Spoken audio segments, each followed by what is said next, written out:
Feeling ready? Yeah, I'm ready. All right. I'll let you lead the way if you don't mind. Thank you, love.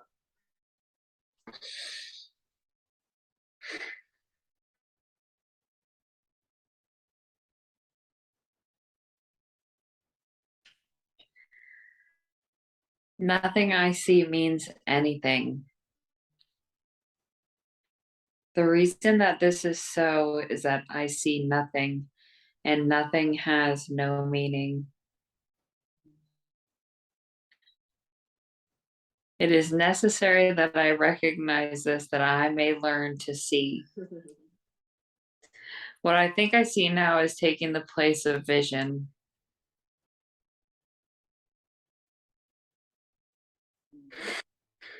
What I think I see now is taking the place of vision. I must let it go by realizing it has no meaning, so that vision may take its place.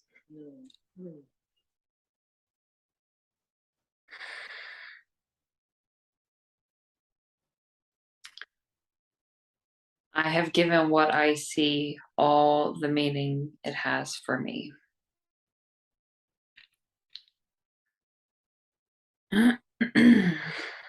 I have judged everything I look upon, and it is this and only this I see.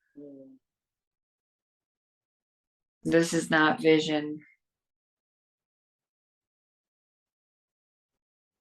It is merely an illusion of reality because my judgments have been made quite apart from reality. I am willing to recognize the lack of validity in my judgments because I want to see.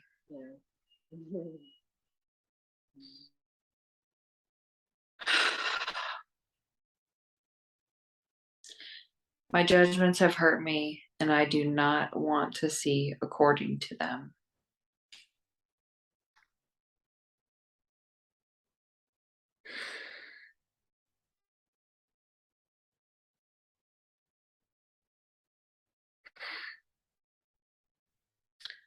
I do not understand anything I see. How could I understand what I see when I miss? What I see is the projection of my own errors of thought.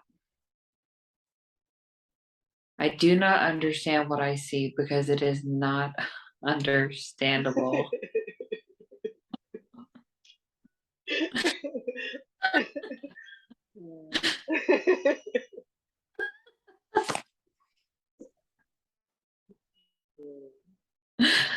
There is no sense. There's no sense in trying to understand it. There is every reason to let it go. And room for what can be seen and understood and loved.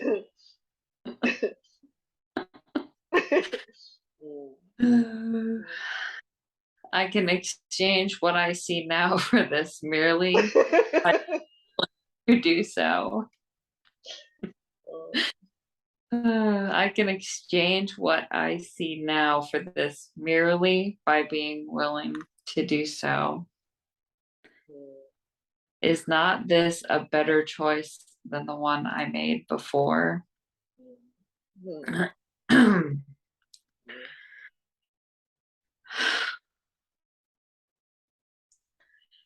These thoughts do not mean anything. The thoughts of which I am aware do not mean anything because I'm trying to think without God. What I call my thoughts are not my real thoughts. My real thoughts are the thoughts I think with God.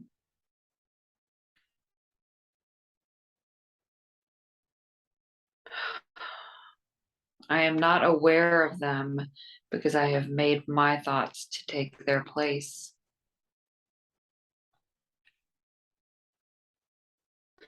I am not aware of them because I made my thoughts to take their place. I am willing to recognize that my thoughts do not mean anything until I let them go.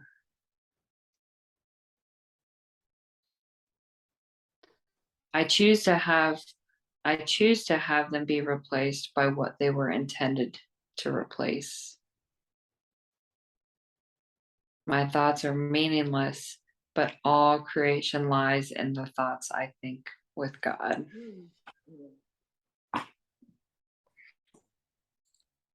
Well done.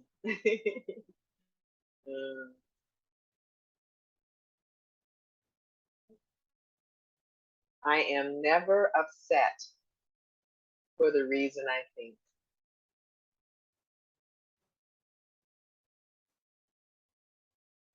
I am never upset for the reason I think because I am constantly trying to justify my thoughts. I am constantly trying to make them true. I make all things my enemies so that my anger is justified and my attacks are warranted. I have not realized how much I have misused everything I see by assigning this role to it. I have done this to defend a thought system that has hurt me and that I no longer want. I am willing to let it go.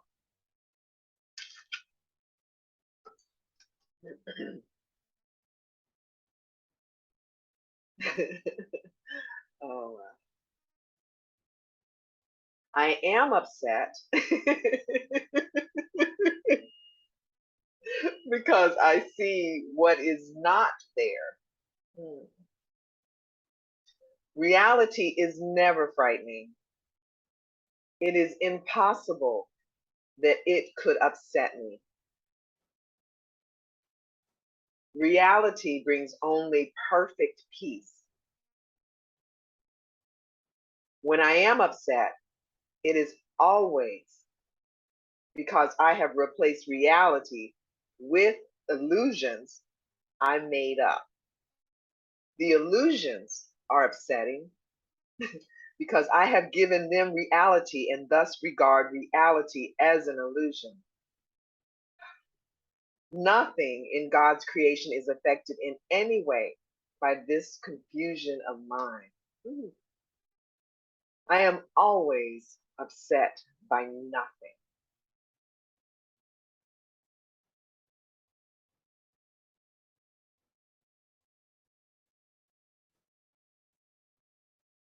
I see only the past. As I look about, I condemn the world I look upon. I call this seeing. I hold the past against everyone and everything, making them my enemies.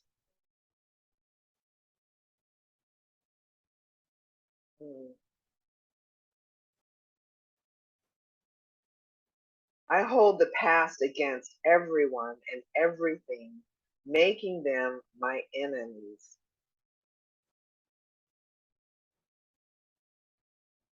When I have forgiven myself, wow, and remembered who I am, I will bless everyone and everything I see. There will be no past, and therefore no enemies.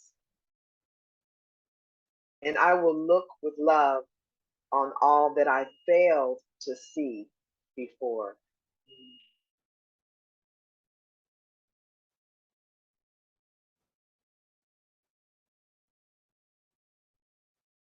My mind is preoccupied with past thoughts.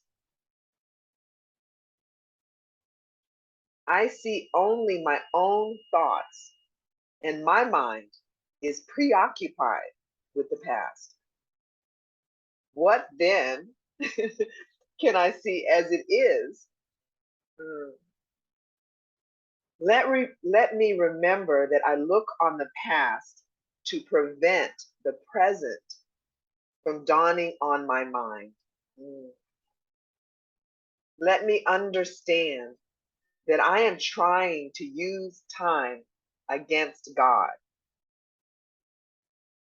Let me learn to give the past away, realizing that in so doing, I am giving up nothing.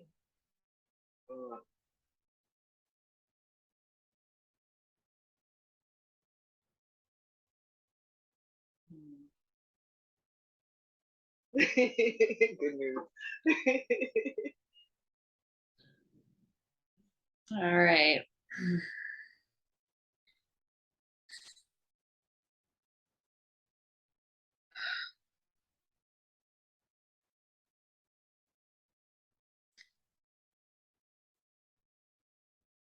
I see nothing as it is now. I see nothing as it is now. If I see nothing as it is now, it can truly be said that I see nothing.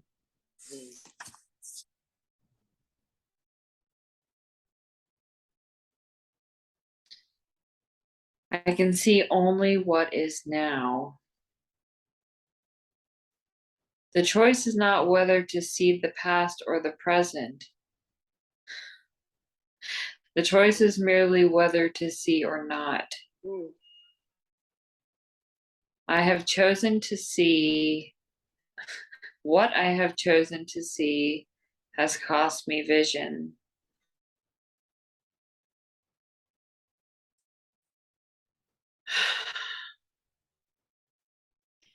Now I would choose again that I may see.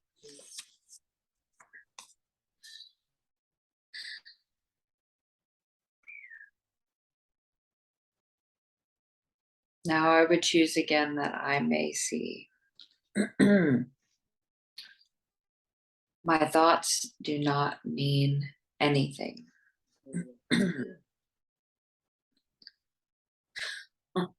I have no private thoughts. Yet it is only private thoughts of which I am aware. What can these thoughts mean? They do not exist.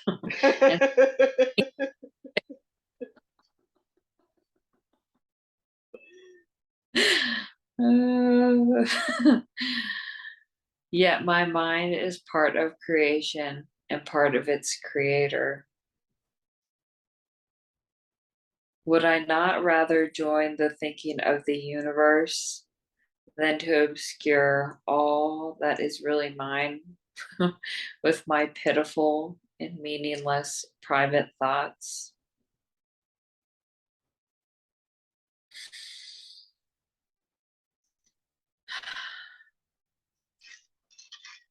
My meaningless thoughts are showing me a meaningless world. Since the thoughts of which I am aware do not mean anything, the world that pictures them can have no meaning.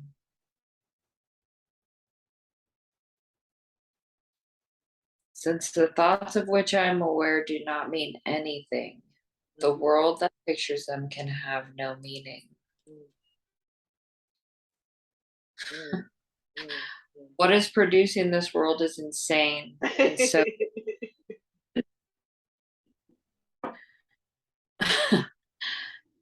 reality is not insane, and I have real thoughts as well as insane ones. I can therefore see a real world if I look to my real thoughts as my guide for seeing.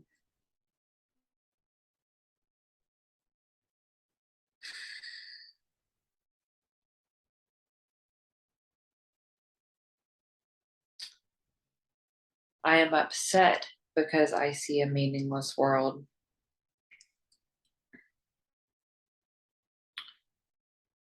I am upset because I see a meaningless world.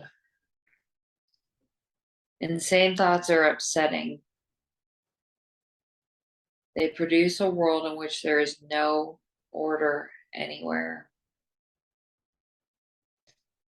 Only chaos rules a world that represents chaotic thinking, and chaos has no laws. Mm.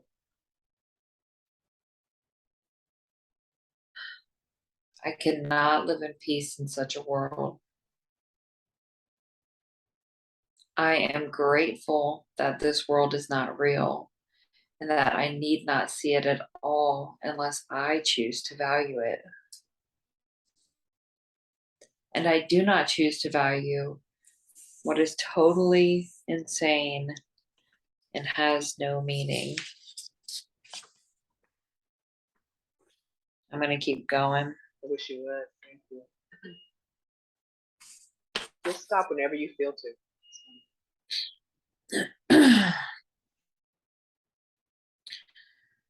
A meaningless world engenders fear. The totally insane engenders fear because it is completely undependable and offers no grounds for trust.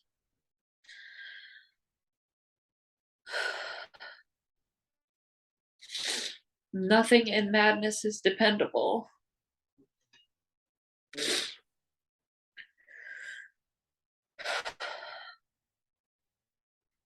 It holds out no safety and no hope.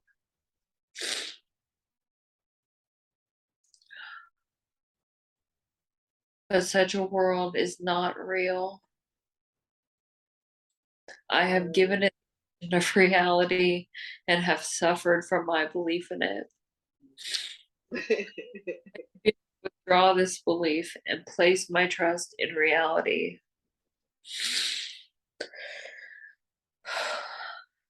In choosing this, I will escape all the effects of the world of fear because I am acknowledging that it does not exist.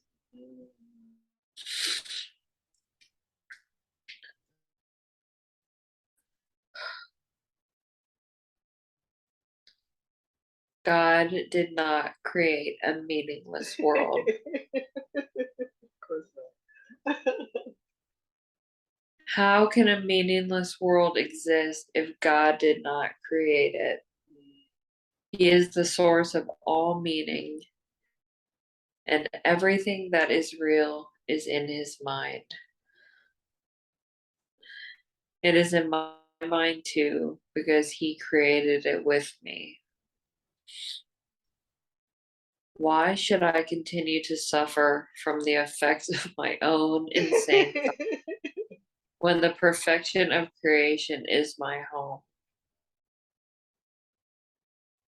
Why should I continue to suffer from the effects of my own insane thoughts when the perfection of creation is my home?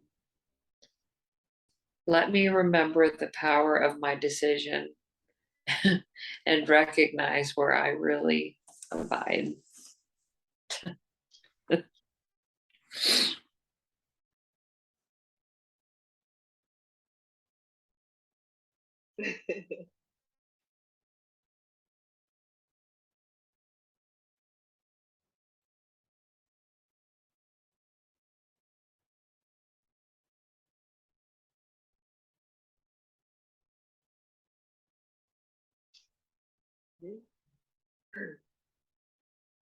You can read if you want.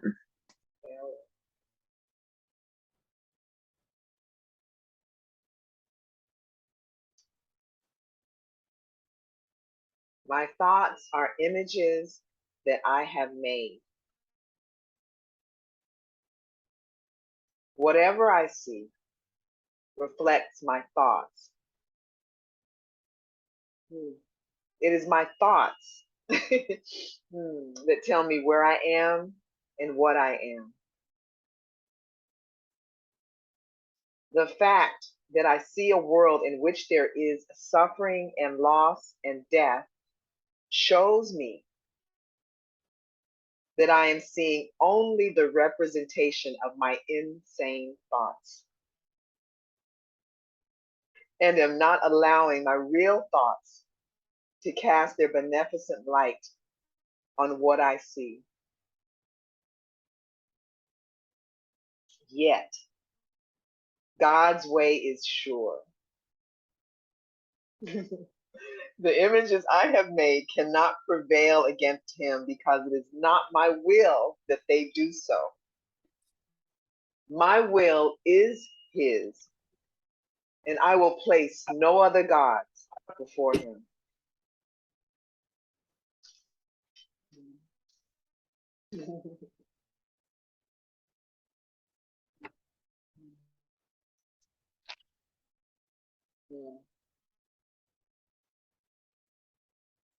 I have no neutral thoughts. Neutral thoughts are impossible because all thoughts have power.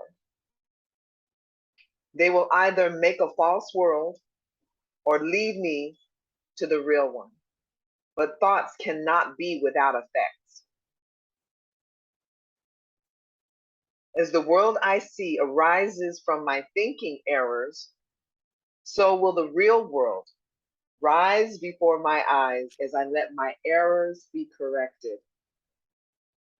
My thoughts cannot be neither true nor false. They must be one or the other.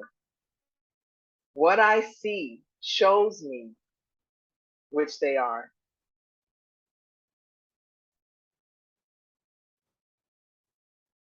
I see no neutral things.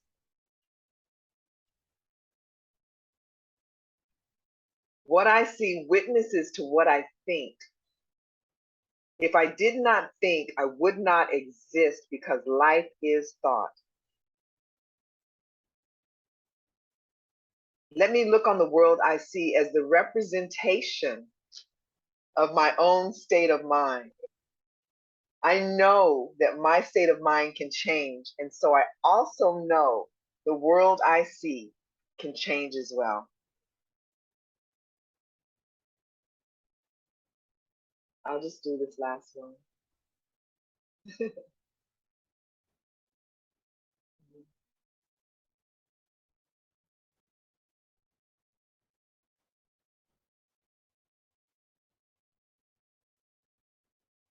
I am not alone in experiencing the effects of my seeing.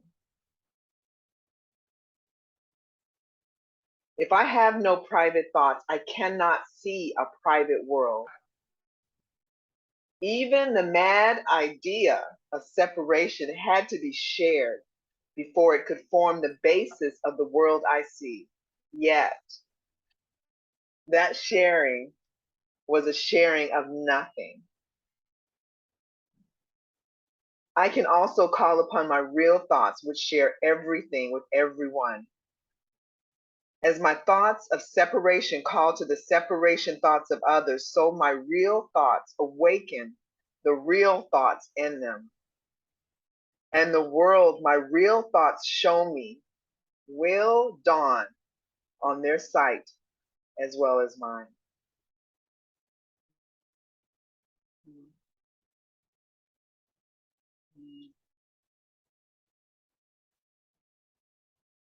Oh. Hey there.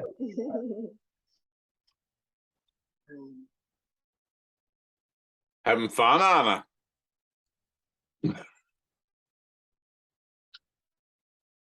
Yeah, just going back and forth from laughing to crying. Good. That's exactly what's meant to happen. That's good. Yeah. I'm having a hard time swallowing too. That's okay. That's perfect.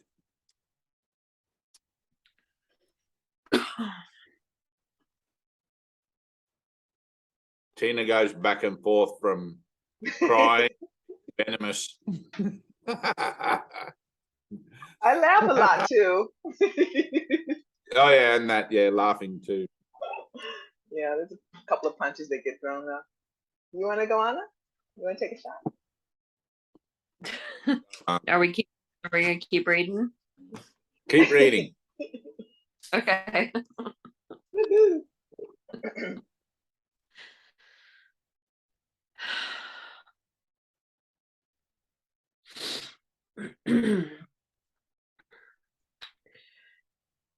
I am not alone in the effects of my thoughts. I am alone in nothing. Everything I think or say or do teaches all the universe.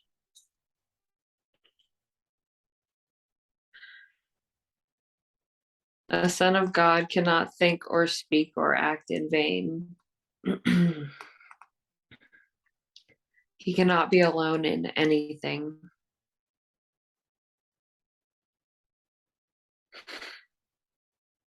It is therefore in my power to change every mind along with mine, for mine is the power of God.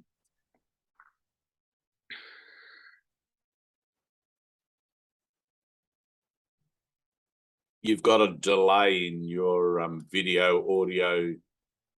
Oh, does she? Like, I can hear the words, but your mouth isn't moving. Bad Chinese movie. Oh, it is. I hit my eyes with those. I didn't even notice. I'm on my phone, so I don't know. Now you're fine.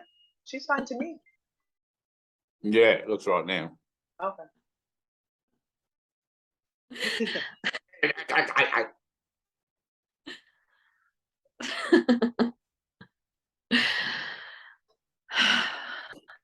I am determined to see. I am determined to see. Recognizing the shared nature of my thoughts, I am determined to see. I would look upon the witnesses that show me the thinking of the world has been changed.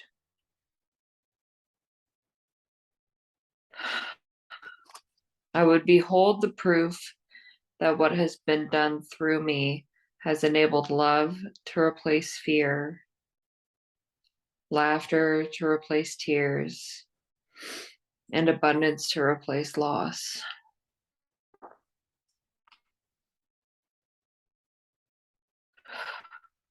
I would look upon the real world and let it teach me that my will and the will of God are one.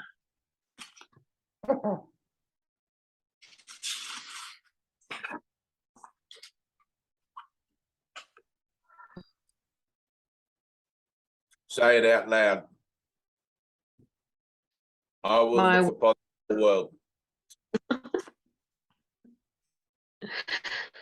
I would look upon the real world and let it teach me that my will and the will of God are one. Say it again. I would look upon the real world and let it teach me that my will and the will of God are one. Did you hear yourself say that? Yes. Say no, I didn't. Say no. Speak it again. I would look upon the real world and let it teach me that my will and the will of God are one. Once more. Push it. There you go, right there. Now you yourself say it.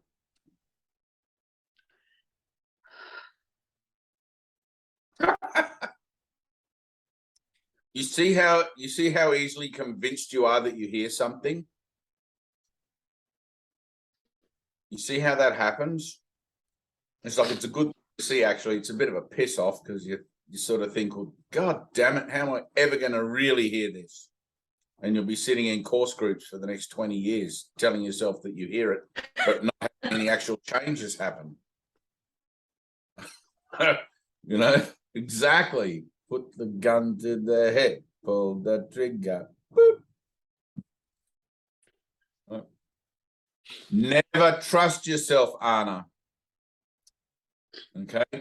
Never trust yourself. When somebody says, do you know, can you hear this? You always say no. Because where am I? I find myself still in the body. Yeah. Or I'm always, and only ever being presented with an opportunity to go deeper and further to more integrity of prayer and greater awareness of self. Right? But I have to realize just how full of shit I am. I have to realize how much of a liar.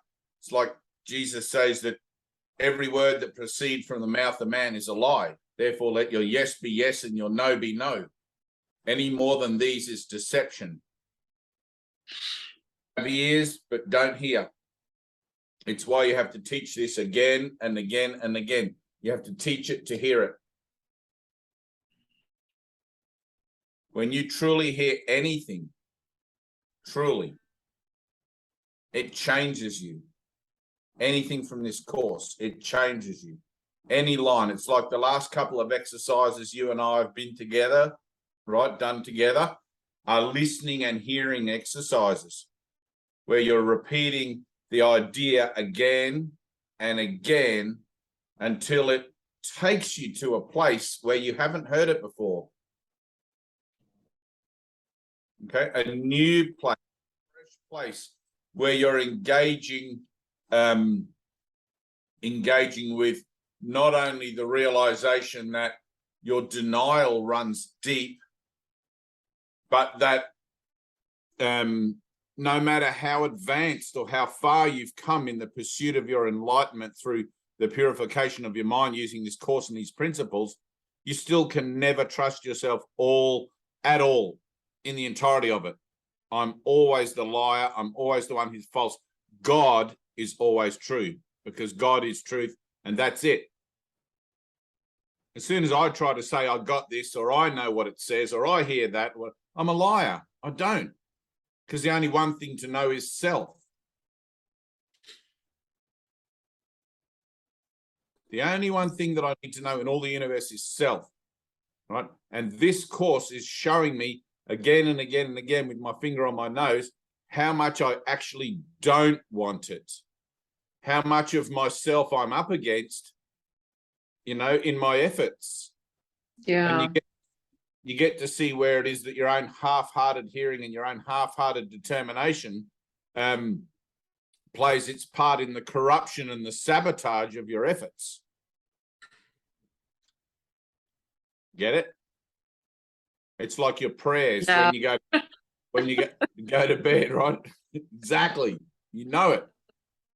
You get up off your knees at night from your prayers and you're like, nah, I didn't feel very honest with that. That was just lip service. You know it.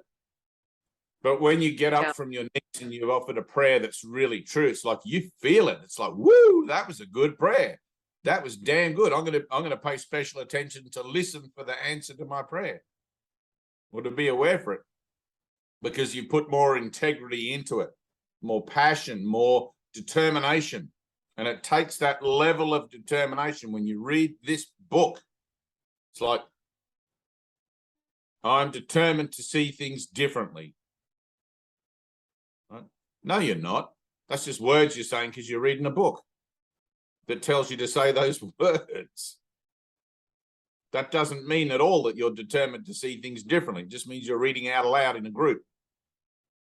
Right? Now, the place in you where you're reading out aloud in a group and the place where those words resonate at the deepest possible level for you at your experience is two whole different things. Right? What we're about is collapsing the time it takes from you realizing where it is here on this hand that you're reading the words in a group, and here experiencing the words within your being like you just did just then. Okay? And whatever whatever it does, it's like whether it makes you laugh or whether it makes you cry, it doesn't matter to me. But it's like, let's get real with it and have an experience one way or the other, so that we're not just sitting here reading words. Yeah. Because this is boot camp. This is boot camp. This is the place you come. You got nowhere else to go. Yeah, that's right. I got nothing else.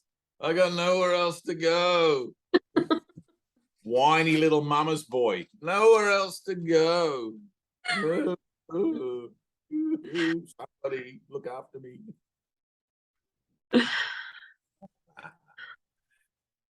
You can see why there's only 3 of us in this room now, can't you? Hey, but you guys are the ones that telling me you really want this. Everybody else just sort of falls away. Yeah. It's not easy, you know.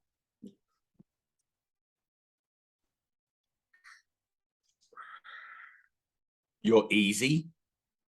No, it's not easy. No, it's not easy. That's why we have each other.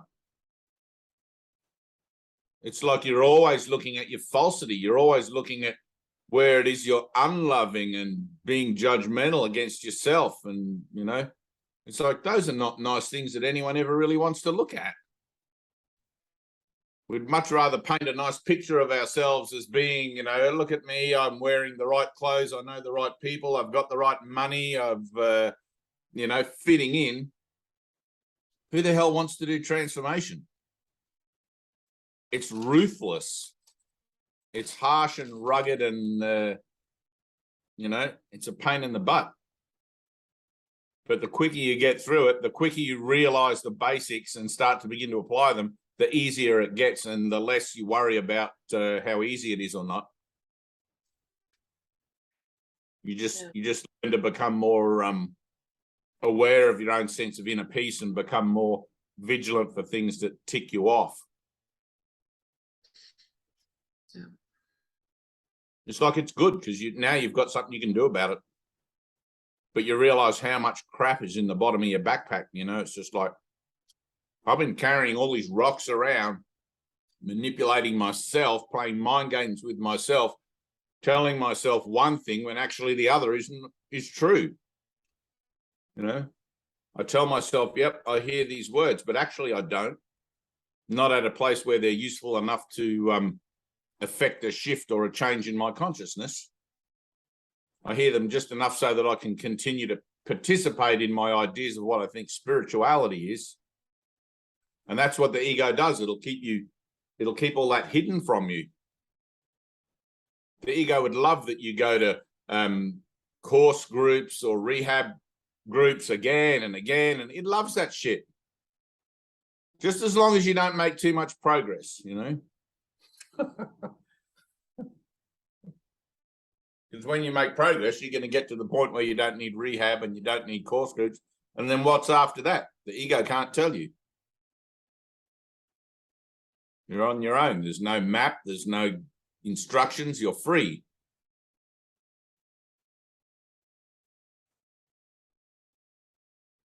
That's the scariest thing that you'll ever hear out of my lips. You're free.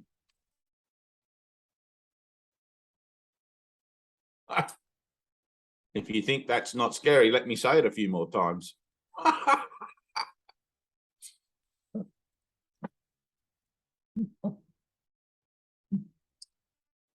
You're free. Tina, you're free. Did you know that? Say no. Yeah, you got it. Yes, you got it. I don't know what that is. Now you can find out. Now you can be shown. Yeah. Say no. The whole thing's like a trip. No, I don't know anything. I don't understand anything because this is just a dream. There's nothing to understand and nothing to get. I'm free. Right? That's it. Now stay there. Don't examine it. Otherwise, you'll give up your freedom for examination.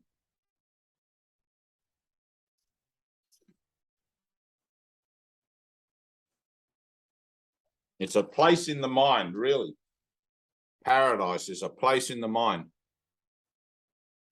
It's somewhere you learn over and over and over to abide in, to stay in. Let me stay in this place where I'm free in my own mind without the need to examine it or conceptualize it. Let me learn to live from that place, to work from that place, to love and to give and to receive from that place without these interfering thoughts that tell me how it ought to look or shouldn't look. You know, you'll have never-ending amounts of influence that'll be tempting you in one form or another to drag you out of that peaceful place. I had somebody today going off at me, wrote me this big, oh, it wasn't today, it was like the other day, but wrote me this big long thing about Eckhart Tolle. And I wrote back to her initially on the page, and then I had to sort of break it down into smaller pieces about the here and the now. And she was like, how dare you second guess Eckhart Tolle and all this sort of stuff like that. And then when we got to the end, she's like, oh, that's exactly what Eckhart Tolle says. How anyone hears this, I don't know. I really don't know. You know, it's like it's like we're all saying the same thing coming around the mountain from a slightly different angle. You know, the amount of effort that it takes literally becomes your effort when you step up to teach this. You have to teach it to learn it. You got to teach it to learn it. You got to put it into practice. I remember when I came across Dean and Michelle, I made a decision that I needed to be able to extend the certainty of my mind somehow, whether through creative arts or poetry or whatever, music, didn't really matter, through a workplace commitment. And I thought, no, I'll put on a thing for suicide because suicide's big at the moment, you know, and popular way out. And I'll do a thing called Life in the Park. So I put on Life in the Park. I started putting ads in my Facebook page, and I went and sat in the park one day a week in the afternoon for an hour or two and see if anyone turns up. And there was my opportunity to teach what I needed to learn. And it's always that. I'm always teaching what I need to learn. And if you're aware of that, you'll find that even in just normal conversations with people, you'll actually be teaching because you're teaching all the time from what it is you believe that you are. If you're aware that you're teaching, you'll hear yourself teaching and you'll be like, holy crap, I just heard myself say something. Just like when you read that book just before. You know, you'll have a moment of hearing, like a little light bulb will go on and you'll be like, something just happened. You know? That's how this works. If you step into the arena of teaching it formally through the workbook and stuff, as a lot of people seem to do, you'll be holding yourself accountable to a very high-reaching kind of level of the offering of this teaching on a very high vibrational platform of it. You know, I think at the lowest frequency, I mean, I'm not talking about more or less in that sense, because all expressions of love are maximal, but at the lowest frequency, you could probably say that just a simple smile is the easiest for most people to affect in any given situation.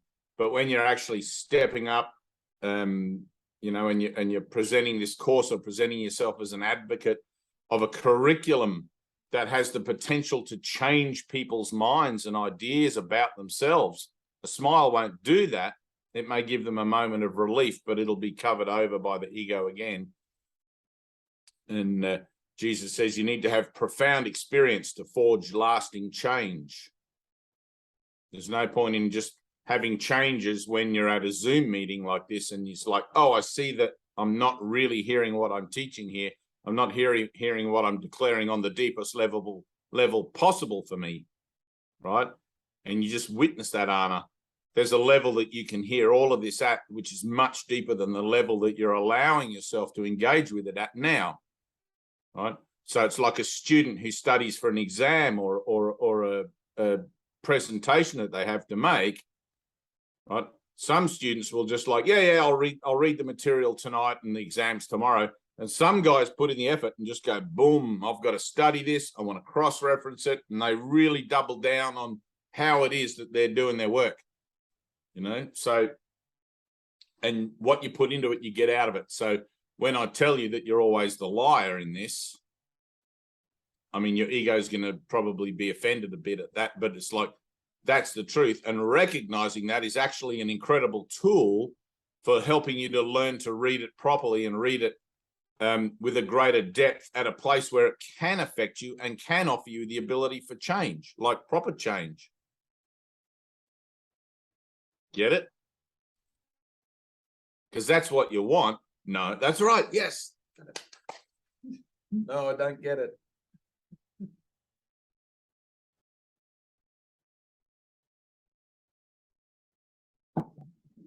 Anyway, keep reading. Do the next one, Anna.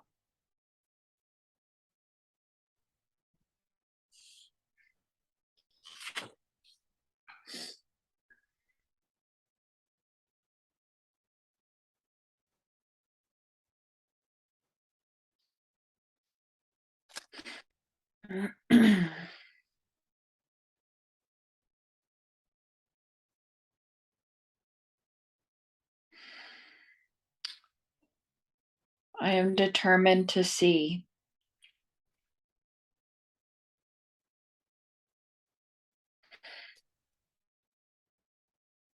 Good. I am determined to see.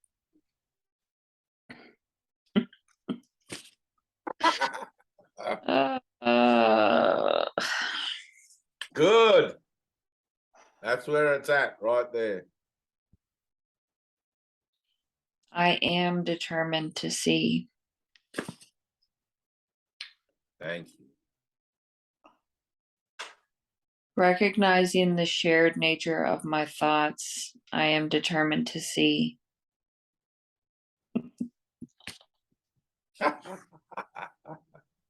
There you go.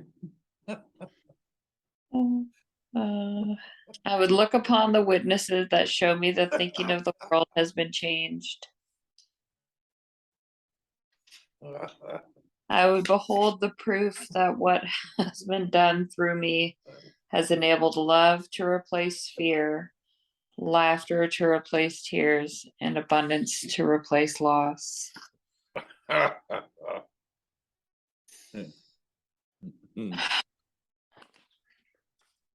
would look upon the real world and let it teach me that my will and the will of God are one.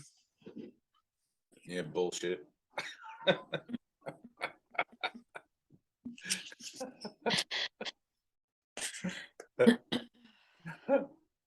Right. I am determined to see things differently.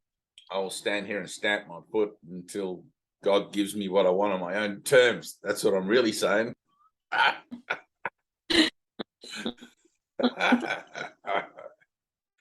You're like a naughty kid that's been caught with their hand in the cookie jar, and now you have to write the lines on the blackboard 100 times. You know, I will not pinch cookies from the jar. And you read these words in the course, and it's like you read it with this kind of like, you know, what's that when you do something and you don't really want to do it? You're doing it out of what's the word for that? Sufferance or whatever. You're doing it because you got to do it and you got no other choice. You know, because you really want to do it. What is that word? If there was another choice other than this where you didn't have to do this that got you out of the same pickle, you'd be all for it, I guarantee it. Probably. I know. I would have. I just exhausted all the other choices. I didn't. Tried drugs, tried alcohol, tried relationships, tried you name it. None of it worked. Now I'm going to read these words. God damn it. And you think that they won't work too because none of your other attempts worked. Just remember, Begrudgingly. Begrudgingly.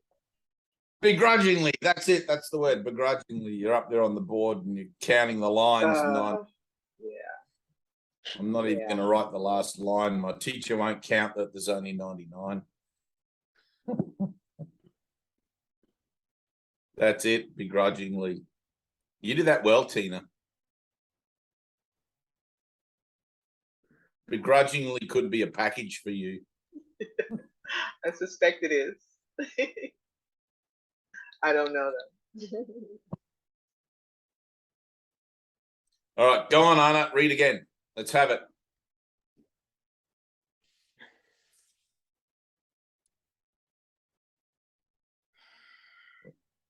We're laughing at ourselves. I am determined to see things differently. What I see now are but the signs of disease, disaster, and death. This cannot be what God created for his beloved Son.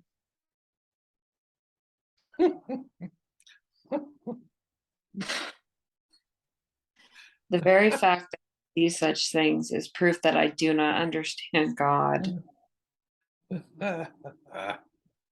Therefore, I also do not understand his Son.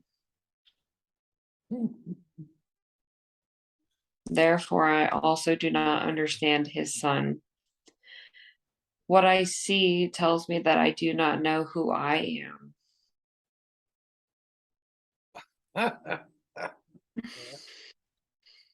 Duh.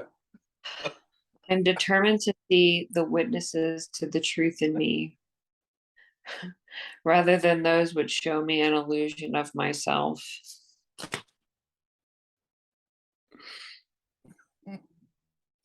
Read that last line again. I am determined to see the witnesses to the truth in me, rather than those which show me an illusion of myself. Take a breath and read it again.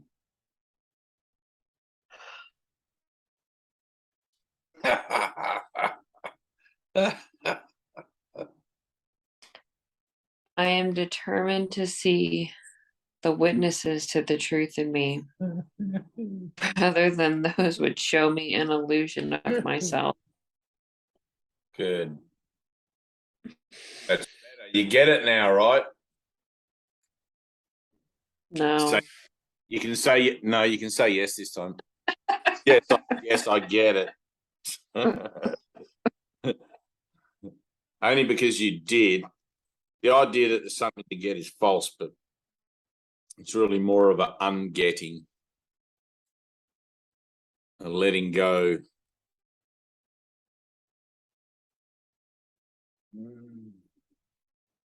Well,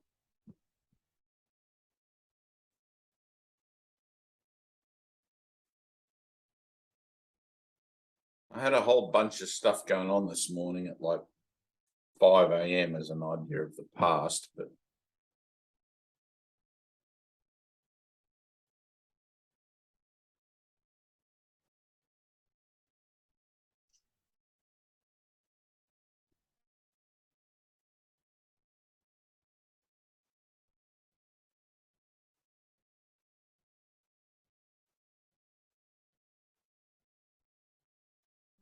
went and sat out on the deck this morning, made a little video, and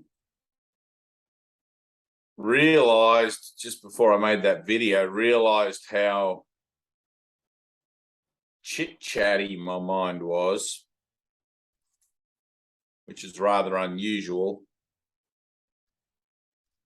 And I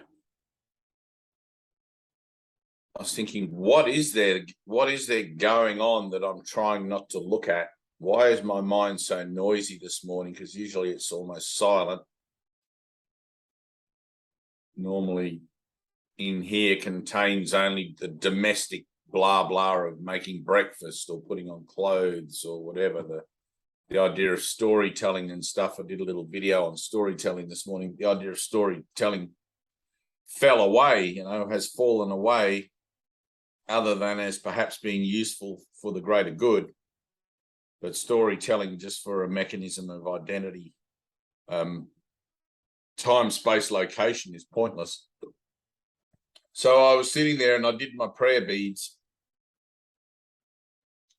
which I don't do regularly. They're just sort of a now and again, but I sat there doing my prayer beads And normally I can get through the whole 108 beads without any interruption.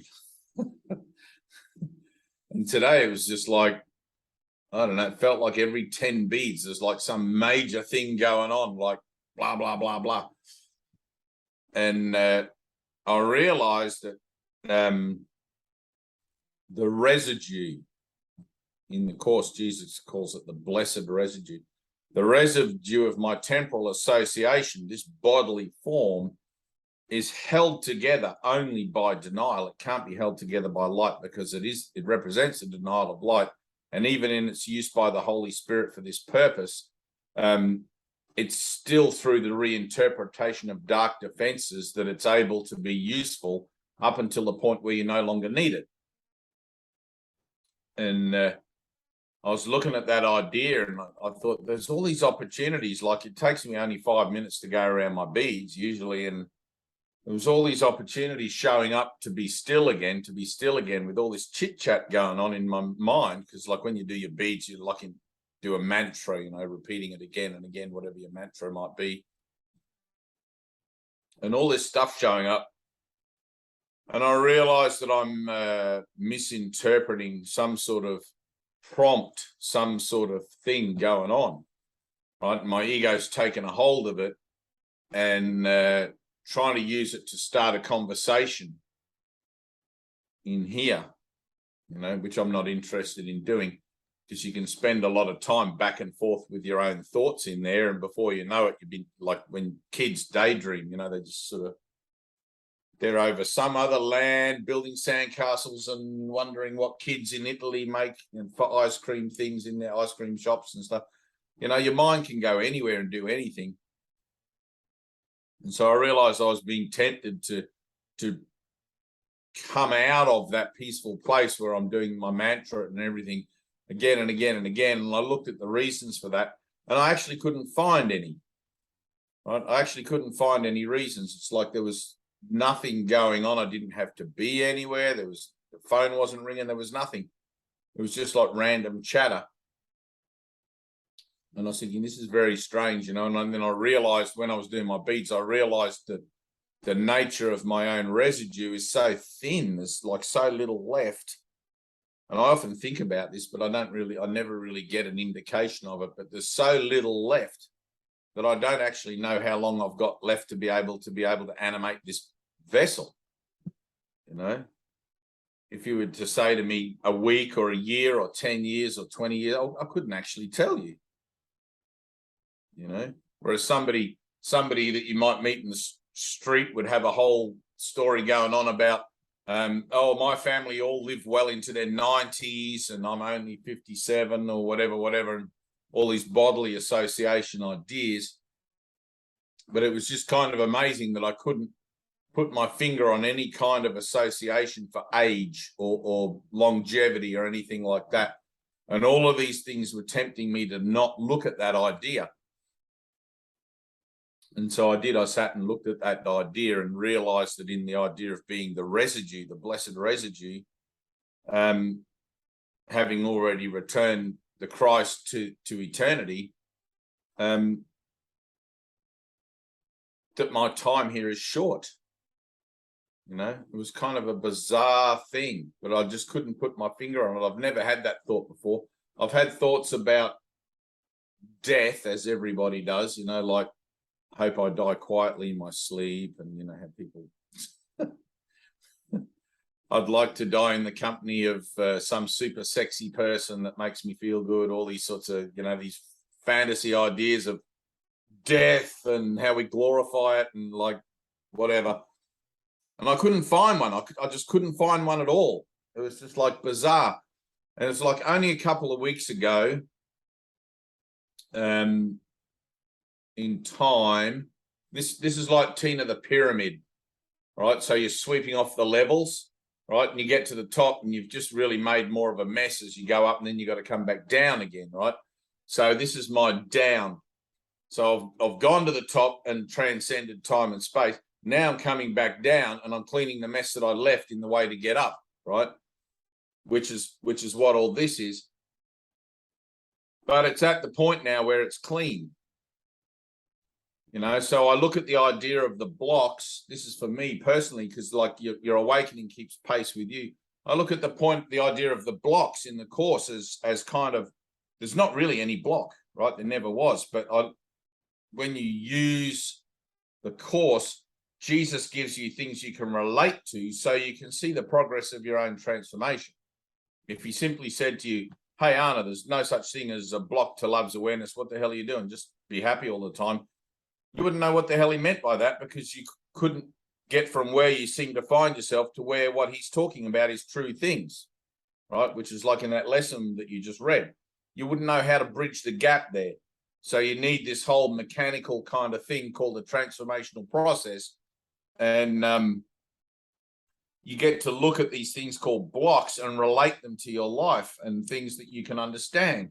And if you couldn't understand them, they wouldn't be very helpful as teaching tools, right? So the idea of inner peace being the first one, it's like the desire to get rid of inner peace is the first block, or the desire to get rid of peace is the first block. The second one is the belief that the body's valuable for what it can offer, which is something that in the last few weeks, after years of pursuing the release of that block, or the release of the belief in that block, seems to have now happened, right? In a way that is irrevocable. It can't go back. And then this morning, the third one, the fear of death. It's like, man, I looked and looked and looked. I looked for some kind of indicator about the idea of death and the death of the body and the death of it. And I'm like, all of my chit chat was trying to get me not to see that that I'd overcome that, And it was kind of like a light bulb moment, which I haven't had a real light bulb moment for a long, long time, but it was kind of like a light bulb moment. It's like, wow, because you never know where you're at and you never know what anything's for, but you're always looking at stuff, in your transformation. It's like you're always looking. Where am I in this lesson? When I read this chapter, where am I in this chapter? Like Jesus is always giving me what the absolute is, but where am I in my transformation in relationship to that, right? And then when you start off with the course, you start reading it and you don't understand any of it. It's just like, holy crap, I'm never going to get this. And then after a year or so, you're like, oh yeah, I get that. Because you've been through your own rite of passage. Yeah, maybe you don't.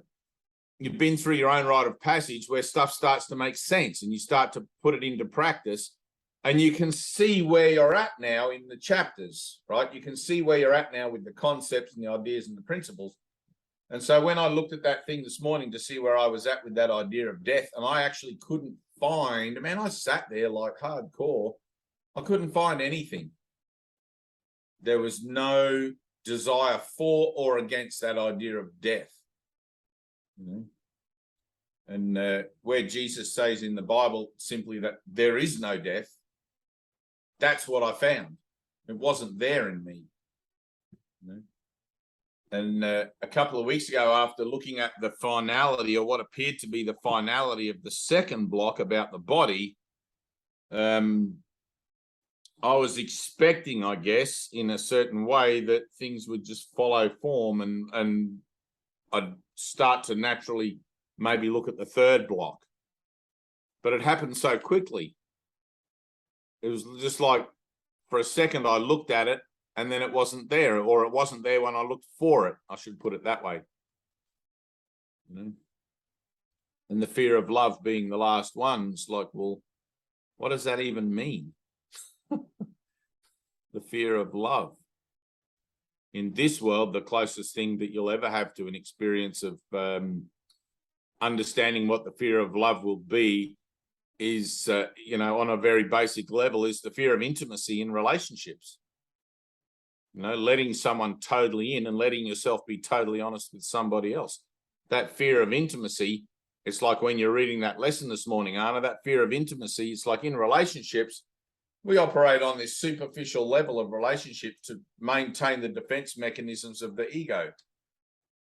All we're looking for, we're not looking for a partner to confide in and be intimate with and do all of these things. Not really. We're looking for someone to fulfill an obligation that we made out of time to come in and help us deal with any technical issues with our desire to be separate, right? So it's like, well, you come and play a part for me and I'll play a part for you, and we'll pretend that we make a whole, which will then automatically deny the nature of the whole that we're already in, right? It's kind of funny. But in that relationship, when you backdrop it against the Course, you get to see exactly where you are. You can't fake it, you know, you can't get away with anything.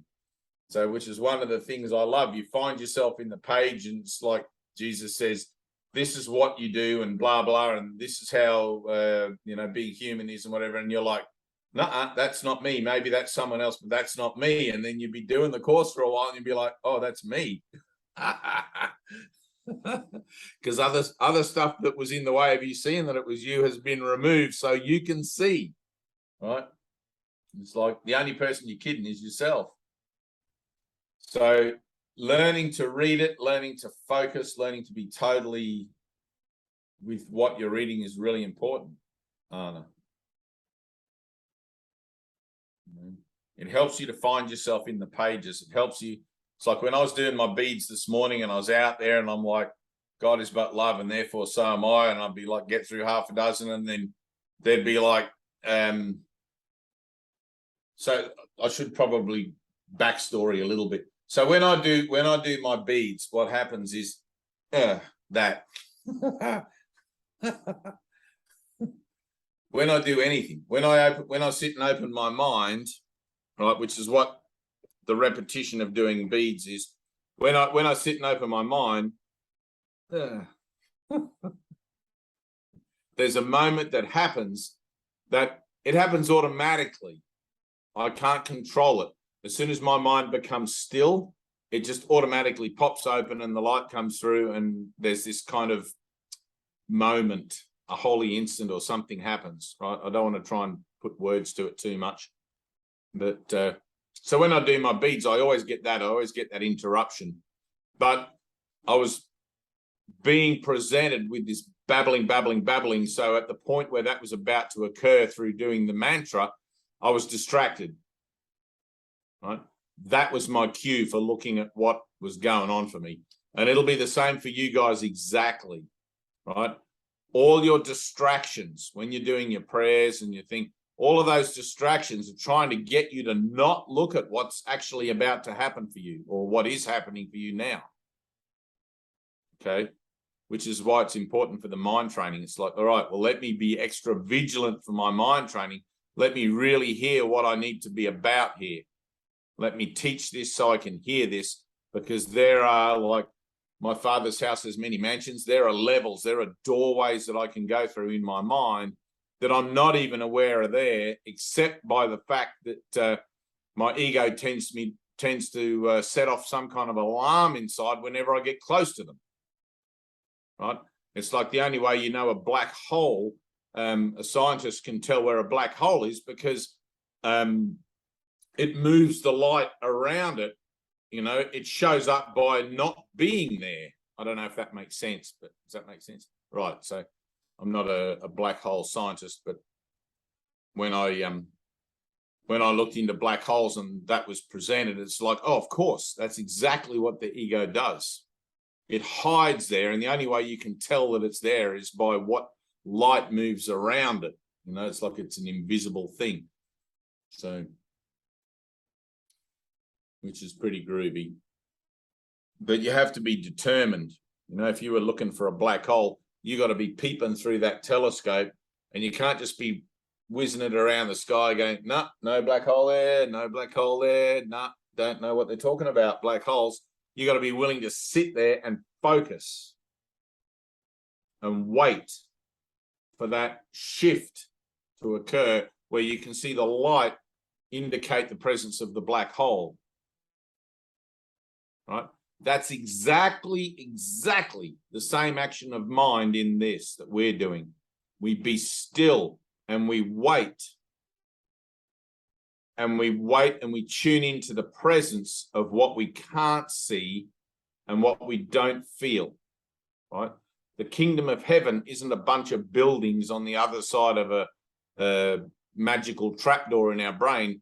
It's a whole sense of self that you'll begin to feel initially. You feel it coming on, you feel the approach of it, but you can't see it and you can't examine it, which is why as soon as you go into examination, you take yourself out of that state that's sitting in the waiting and the listening, right? So we be still and we wait. And then what you hear in waiting and what occurs in waiting, that's individual and depends upon wherever you're at and whatever you need to know. That was exactly what was happening to me this morning. I was being distracted out of a place again and again and again where I didn't question why I was being distracted. I'm like, what is going on here? You know, as soon as I questioned it, what's going on here, I realized that I was being tempted out of that place in my mind where my mind opens again and again and again. And I sat there and I'm like, all right, what am I looking at? What's nearby? What black hole am I about to stumble upon? Right? The ego doesn't distract you for no reason. It always has a reason. It's always insidious and devious, and you know, it'll use anything, any kind of story. You should check on your kids, or maybe there's a cake in the cupboard that you can go and make, or whatever, like any stupid thing, right? But it's like always, you'll notice when it gets the loudest, it's the most insistent. It's like, all right, what's going on?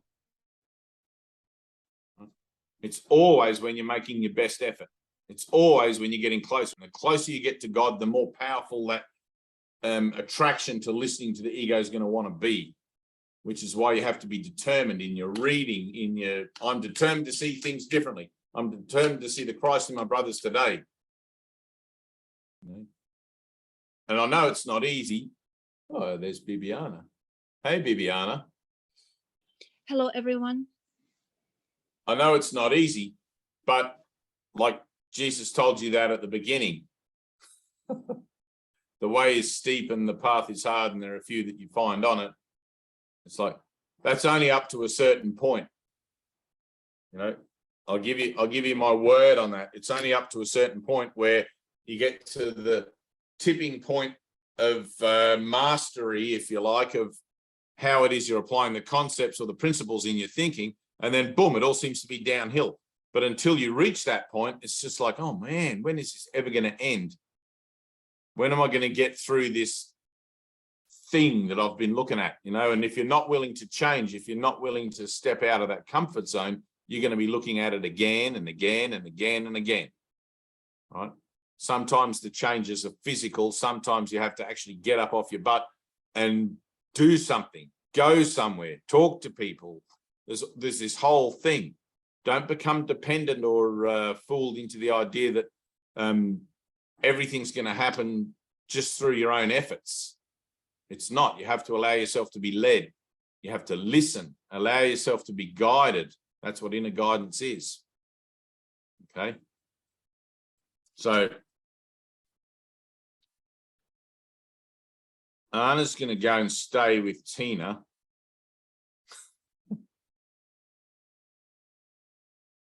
Spend some time there hanging out. How that's going to look and what that's going to look like, I don't know. But all you have to do is say yes. Right? Now, you're going to see a resistance to saying yes, because I'm putting you on the spot. Right? All those things are going to come up in you why you can't. Okay? All of those reasons, excuses. I've got bills to pay. I've got kids to feed. I've got blah, blah, blah, blah, blah, blah, blah. Right? Now, this is your chance to be miracle-minded. I'm going to need a freaking miracle. Right? That will bring about the mechanisms for change. Right? All miracles mean change in perception and also in the particulars of the orchestration of what you call your daily life. right? Ultimately, you get to this place where all change occurs within. You're just looking at your own thoughts and you can just change it like click, click, click, click, click. But at the beginning like this, you're sort of like bogged down into these concepts and ideas and you're trying to work it out. You can't work it out like we just saw, right? You can't work it out. You need to have some kind of framework where you can see that the working out is happening in you. You're not going to be able to see that in your own familiar framework. You got to get out of the comfort zone, step outside of whatever you think and let something other than your own thinking direct the way. Right? That's going to be scary. And you're either going to say yes unreservedly or yes with reservation or no.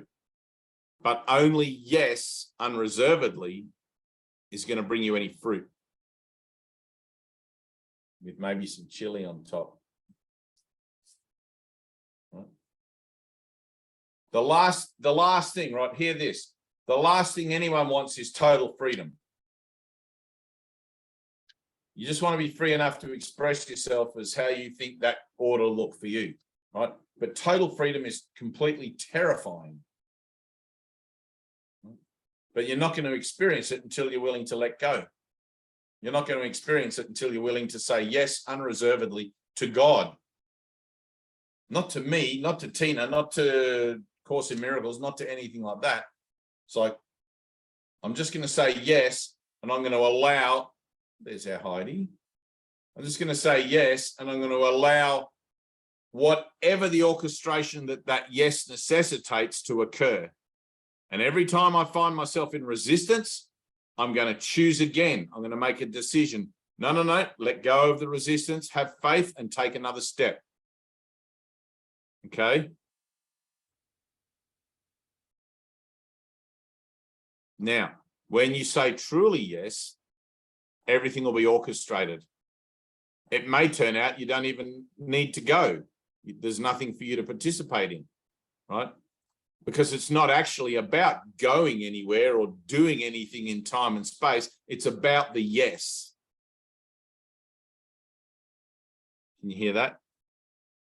Good. It's about that yes. Heidi, you're looking amazing. Look at you. You're all radiant. And... Can I say something about that? Her radiance and brilliance? Absolutely. I concur. in addition to that, yes, she's radiant. Yes, she's beautiful. Yes, she's gorgeous. That's our Heidi. And in addition to that, I just wanted to say something about the saying yes, if I could. Okay. Go for it.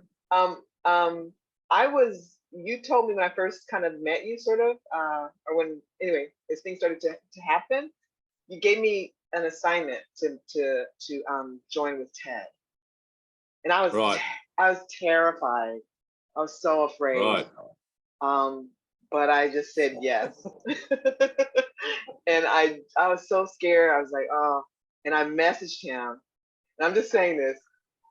He never messaged me back. Right. So I'm just saying, like I was so terrified, but I think in just the willingness to say yes, I was given what I could take, because I didn't know if I could take like joining with him. But I said yes, he never responded back. And I just think from there, like that didn't happen, but this happened as a result of that. So I'm just kind of, for me, I'm just kind of offering that up. Like it didn't look like what I thought it was going to look like. And I was terrified of what it could look like. But I was like, let me just go, and see how it turns out. So I just thought I would just add that. So everything's a leap of faith. At some point, you have to give your total yes. There's got to be a yes, and that yes will always take you out of your comfort zone, because nothing could possibly ever be asked of you unless it was for your own good. And if it's asked of you, then it must be because you need it. And it's like, well, I need this push, or I need this prompt, or I need this whatever it is to get me dislodged from where it is I'm hiding in my mind about giving my yes to the sonship, giving my yes to God. And it's like, well, you got yes on the one hand and you got pain on the other. That's really the range of choice that you have, truth or illusion. Sitting on the fence trying to judge which one you're going to prefer, like it's kind of pointless. Maybe I can take this pain a little longer and I won't have to give my yes in that way. And maybe another way for me to say yes will show up, you know. It's like, no, that's not saying yes. That's just hedging your bets. But every time you say no, the lesson has to come around again. And then the next time it comes around again, it'll be a bit more insistent.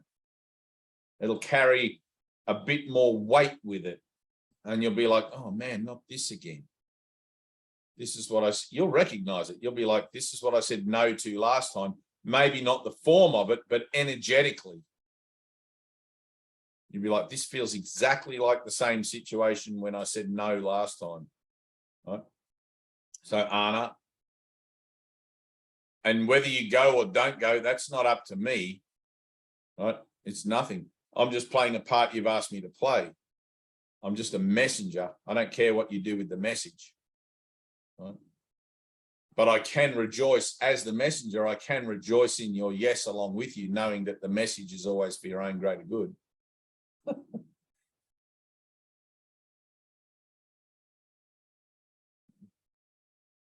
You know, when you see people and they're arguing, oh, maybe you don't have that in America, but in no, you do. So in my town where I live, it's a mining town, right? They mine coal here. It's a pretty hardcore sort of environment for a soft-hearted spiritual person to live in. It's like being on the frontier if you're not a soldier or something. And I blend in. But I would, to be honest, I'd rather be somewhere that was more, you know, like daiquiris on the beach and just deck chairs and things like that. But in our town, there's a few things that add to, and you get to see it. It's like the lessons that people are learning, and keeping my finger there. You get to see what goes on, because my shop where I sit for work every day is on the main street in town. And we have a lot of homelessness, and we have a lot of drug abuse, and we have a lot of all sorts of stuff. And my windows are tinted, right, on my shop. They're partially tinted, so you can see out perfectly, but it's a bit tricky to see in. And there are people yelling at each other in the street people, and then telling each other to fuck off and all these things. And in my heart, there's no reaction, but other than the joy of the recognition that they're learning a lesson, that there's something going on for them. They're not aware of it, perhaps, but there's that whole moment of where one of them is going to have to say yes to the other or drop the defense, which is the same thing, for that conflict to end. You know? And who knows how long it may go on for. It's none of my business how long they want to argue or whatever, but you know, it's the same thing with you, Anna. In here is a conflict going on. The presentation of the yes is offered, and you get to look at it and go, do I want the conflict to end or not? That's what you're looking at. All right. It's not about the actual saying of the yes and where you go and hang out with Tina or whoever, whatever. It's like it's always just a saying yes to God, because God's all there is. It's like, who could possibly be asking me anything, regardless of how that looked? Now, that's a big step to take. How could I be asked anything unless it was of God? Unless it was for the greater good? It would be impossible. Nothing happens that's not meant to happen. And within it, we have this framework of an idea of free will, where you actually believe you can make a choice about whether you want to accept that or reject it. But if God is everything, what is there to reject other than God? And that's the nuts and bolts. That's the really like down and hairy place where you just like, you got nowhere else to go with it. It's like, damn, that's simple spirituality. If God is everything, what am I rejecting but God? What am I saying no to but more love? A greater awareness of self, all the things that I'm telling myself that I actually hear because I want them. I want that in my life. Right? But the process of like we had before, the process of saying you want those things in your life and actually recognizing where it is that you want those things in your life can be poles apart.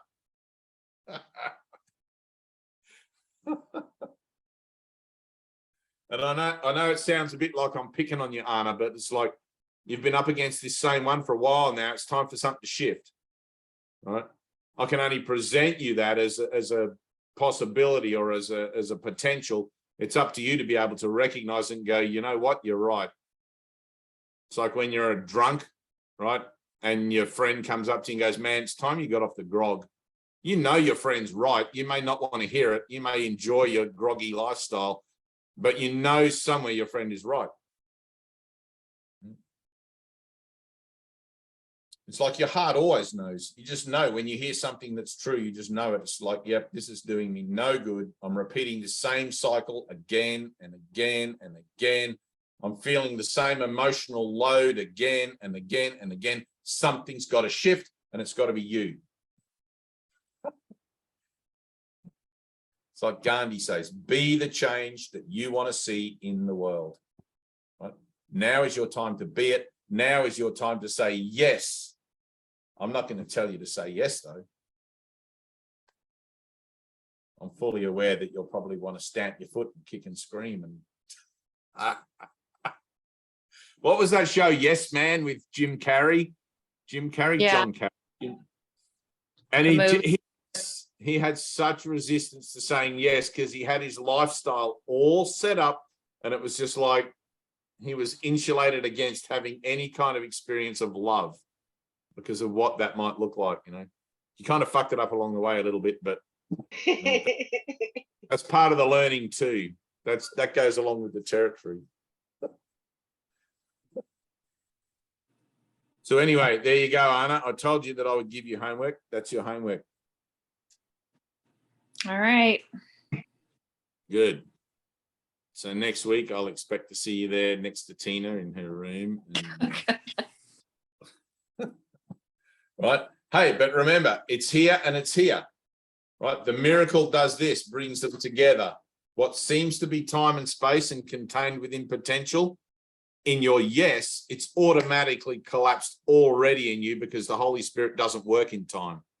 It sees that you do, but it brings about some kind of other mechanism to translate what you think about time into an eternal moment of now where all things are possible.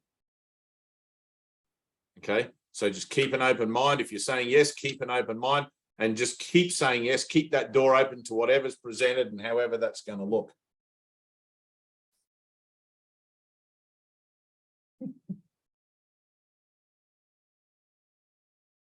You guys are going to have fun. I can already see it.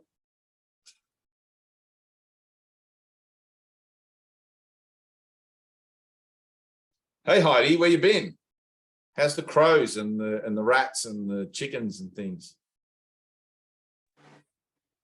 Yeah, they're all just there. Salvation. It's kind of true. The rats and like none of that seems like a big problem at this point. Like they're just there. Not so bad. You're not freaking out about it anymore. No, it's not really causing me anxiety or anything. I mean, they still show up, but there's not like massive. It's not feeling like they're there to attack me or they're there. Good. You know, as my own like. Yeah. Well, that's good. Something's changed. Something shifted. Yeah. Groovy. Bibiana, how you doing? You're looking quite good. It's dark in your room. We can't really see you so well. Oh, All right. let me turn on the light.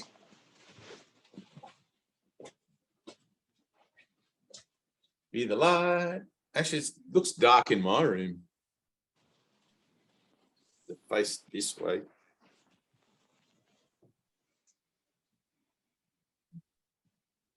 The light's coming at the side of you. It's kind of cool. I know. So you're every now and then you blur out. Because that's the outside and this is the inside. That's cool. And whatever that means doesn't mean anything. I know. I really appreciate what you said. Everything is opportunity. You know, God Yeah. is everywhere, and doesn't matter how it is. And I do recognize my resistance Good. and a willingness to ask for help because it's all what is needed. And I'm learning a lesson. I recognize that stubbornness saying, I am the person who is not capable and guilty in that matter. And I'm reading over and over the lesson. What's your lesson today? I'm not following the lessons. I'm actually stuck on same lesson because it speaks to my heart to read it to myself. And What's the lesson you're reading? Miracles are seen in light, and light and strength are one. Strength are one, and it comes from that what created me. It's not the strength of my mind saying strength looks, you can financially provide, strength looks like this, strength looks like that. And that's the lesson what I'm learning over and over.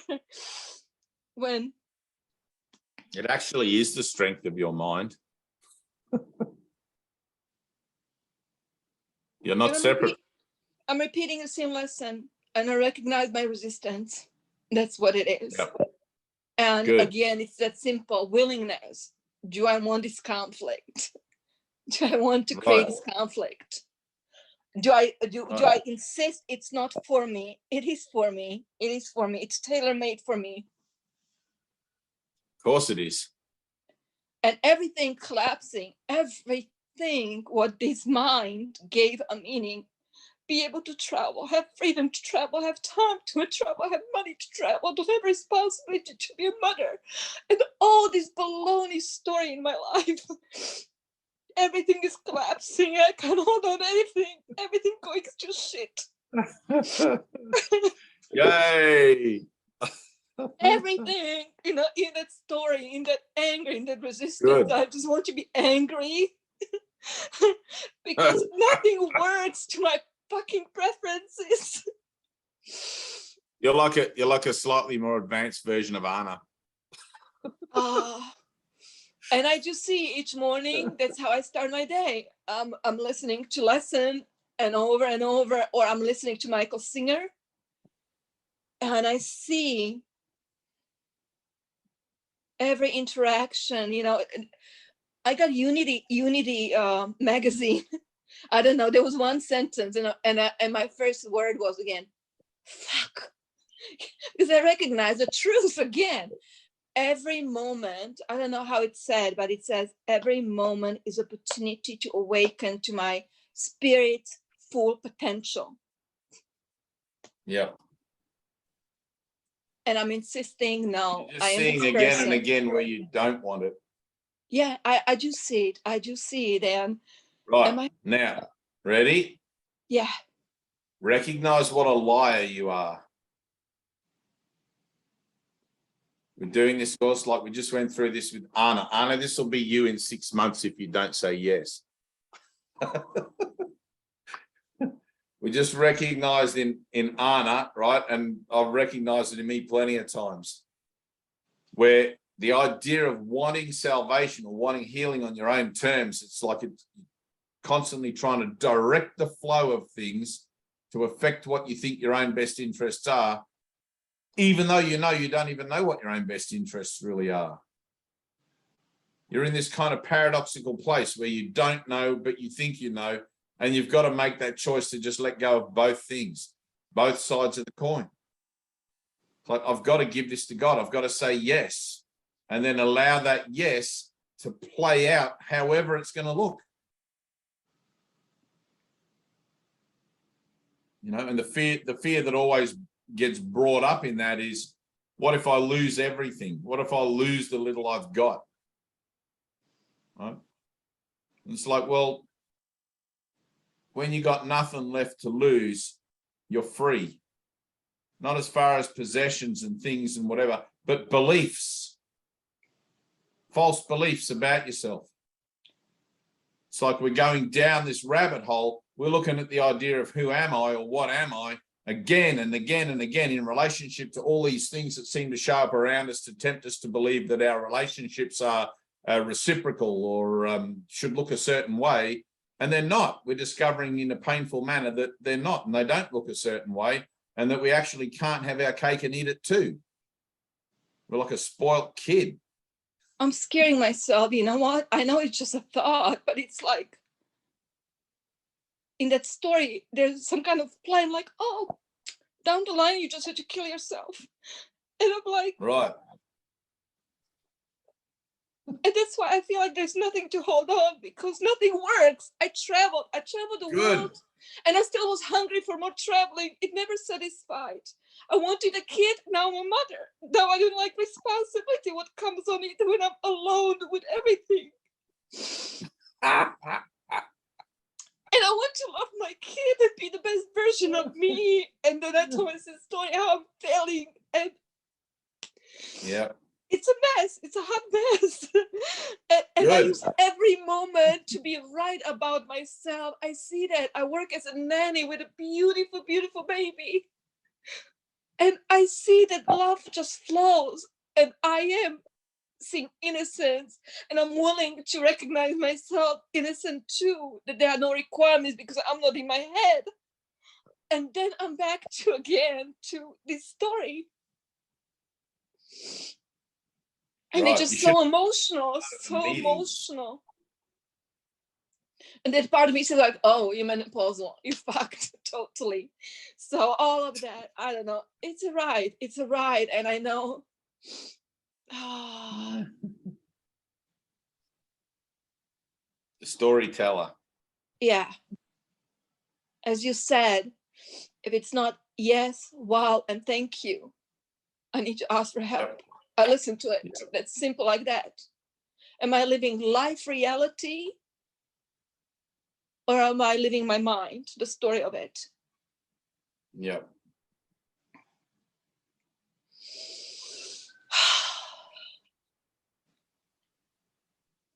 You get to see where it is. You're always the liar. Transformation doesn't show you the truth of yourself. Only God can show you the truth of yourself. Transformation shows you where you're in denial of it. Yeah. No? And it's like, that's not anything that anybody really wants to see. Why would you want to see that? But yet here we are. You know? We're the crazy ones that are embarking upon this course, looking at the places where we've denied love in my own, you know. But ready, denied light. Ready? Here. This is love. It looks like this.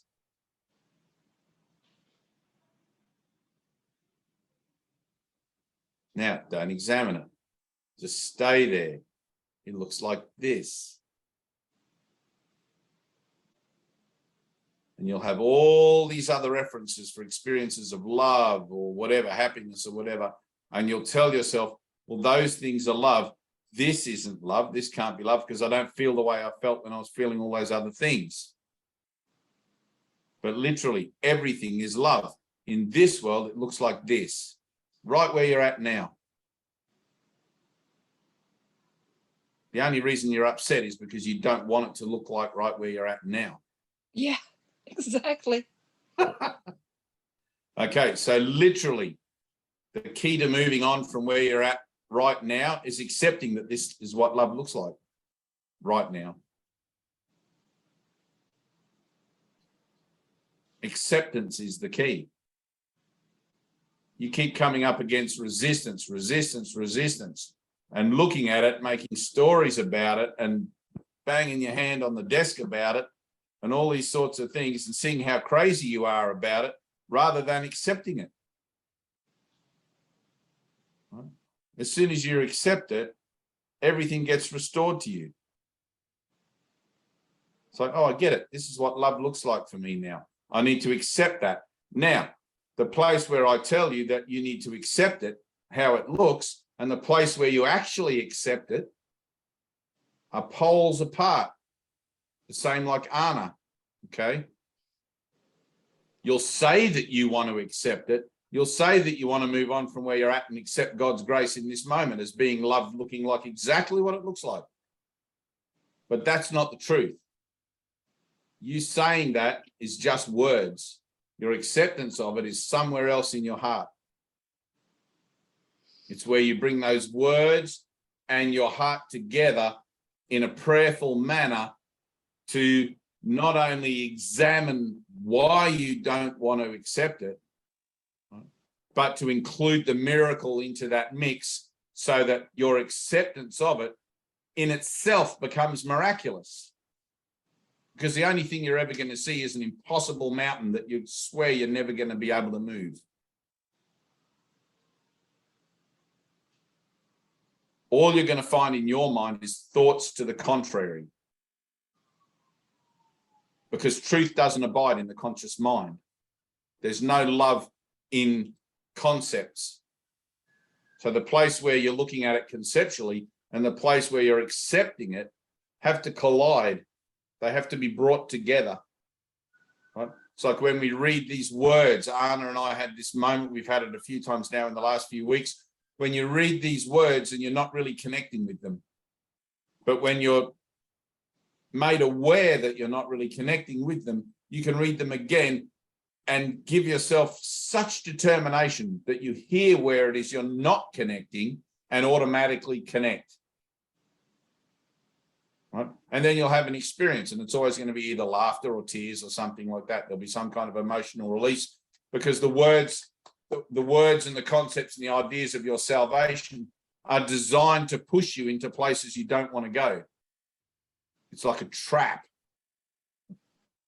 You're being called into the darkness, and you stand there stamping your foot and you go, yes, Lord, I'm coming, but you're not actually moving one foot in front of the other.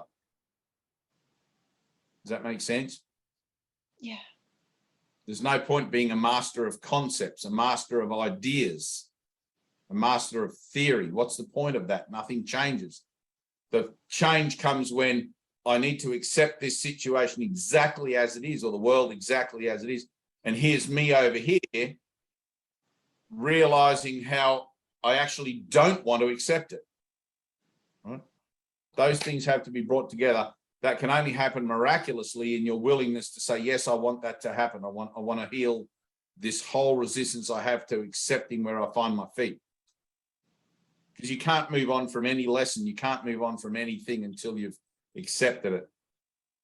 And in the acceptance, you'll actually be exposed to, and this is how you'll know if your acceptance is on par, like if it's true, you'll actually be exposed to the mechanisms that set the whole situation up in the first place.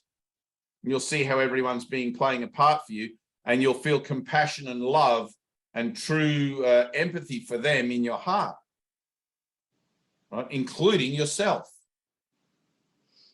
Because the love will just flow in. There'll be no gap. There'll be you here saying something, you here actually meaning something. Those two things will come together. The gap will be gone. And all that you'll experience is the love of the situation that was presented for you to have that action of mind, which is saying, yes, it's the same thing as Anna, right? Acceptance or yes. I don't know how to really, you're talking about, like when we're talking about things like this, we're talking about an action of thought, an action that's occurring in the mind between where I perceive myself to be and where I actually am. Not actually am in eternity, but actually am as in not kidding myself. All right. Every good alcoholic loves to tell you on their first meeting at AA, they love to tell their friends, oh, I'm going to AA now. After one meeting, they're a reformed alcoholic.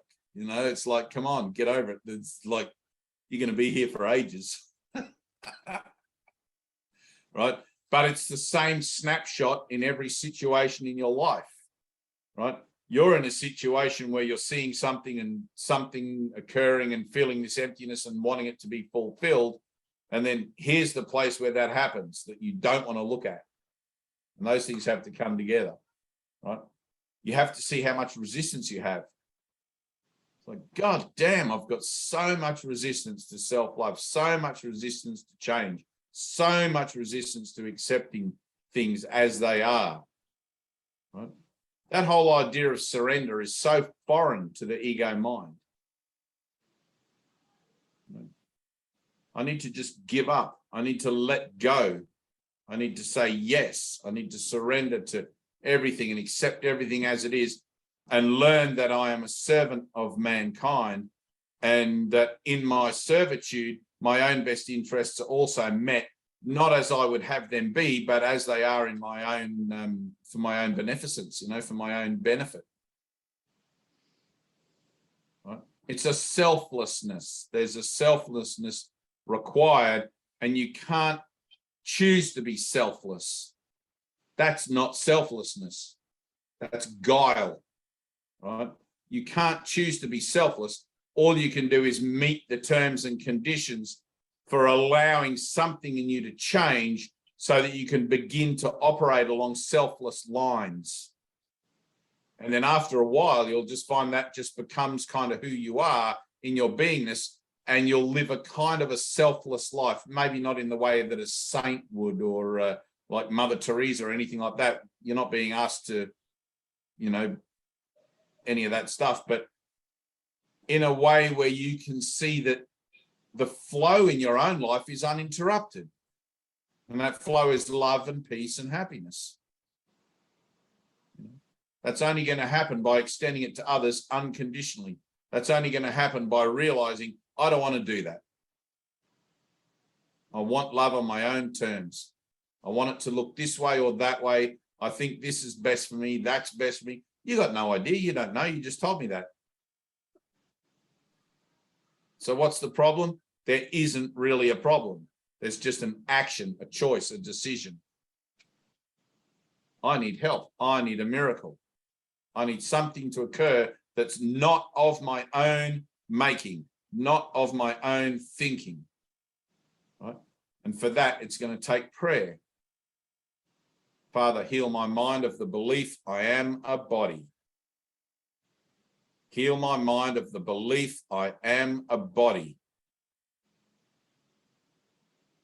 Heal my mind of the belief I am a body.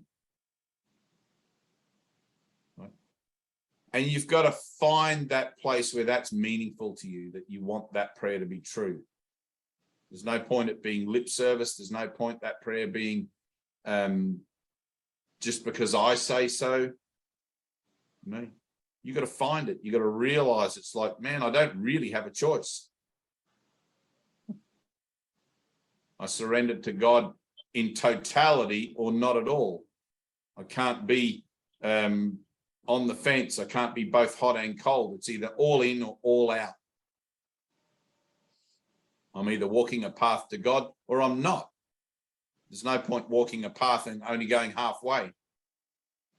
But when you walk that path, there are going to be the obstacles. There are going to be the places that show you that, oh, now the path changes. Now it goes this way. Now the path changes. Now it goes that way. Because you have to be led back to God by your own circuitous and devious route.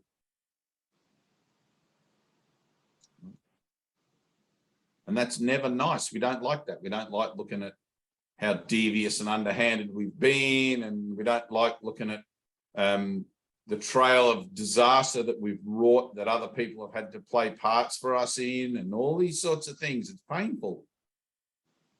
But you need to do it with God. You need to do it with grace. You need to do it with the Holy Spirit within. It's like, I am the sinner. I am the saint. I am all of it. This is a part that I'm looking at that's particularly painful, perhaps, or particularly confronting or whatever. It's like, let me look at it through God's graces. Let me look at it in the light of what it actually is, as being a dream, not having affected my reality at all, but merely affecting my beliefs about what I think reality is. Right? It's like, it's crazy. It's just this whole kind of, confusion, level confusion. It's like every time there's a block, every time something shows up where you've got to have a moment of honesty, there's an opportunity to include more. There's an opportunity to go further, to expand your event horizons, and to make the vision that you're starting to have regarding yourself and the world wider and broader. So everything becomes included in it. You're free, Bibiana. You're free. You're free. Don't nod your head at me and say, yes, I know that you don't want that. I don't want that because I have preference. I know. I know. Now, I want to travel. Right, of course. I don't want to work nonstop. And just Right. pay bills, and worry about what future will bring. Right. That's what you want. That's not what salvation is offering you. That may be included, but it's not, you know. Salvation is a step into the unknown. That's it. It's getting off the merry-go-round of reincarnation. It's getting out of the dream. It's putting an end to the whole time and space association that you have going on in your mind that brings you this pain that you're enjoying. I'm crazy. I'm totally crazy. I have moments of peace and then I have moments of this. I'm totally messed up. Right. Join the club. Welcome to the human race. And I'm stubborn. I'm so stubborn in my selfishness. Yay. Because in reality, I'm just like, I don't give a shit. I want what I want. I'm a little kid having tantrum about life and trying to manipulate how maybe I still can get it. Now, and it's not working. Choose again. Choose again. All that energy that you've got wrapped up in how you're feeling now could be used for prayer for yourself. Thank you. But maybe you have to go and bang your head against the wall a bit more. I don't know. No? I never know what it takes for anyone to actually hear that you don't have a choice.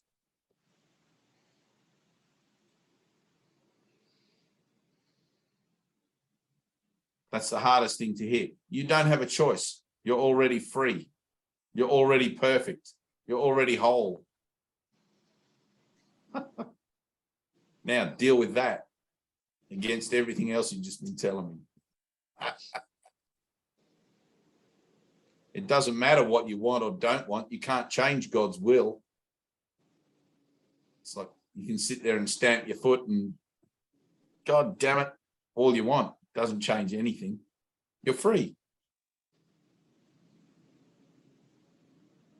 Choose again.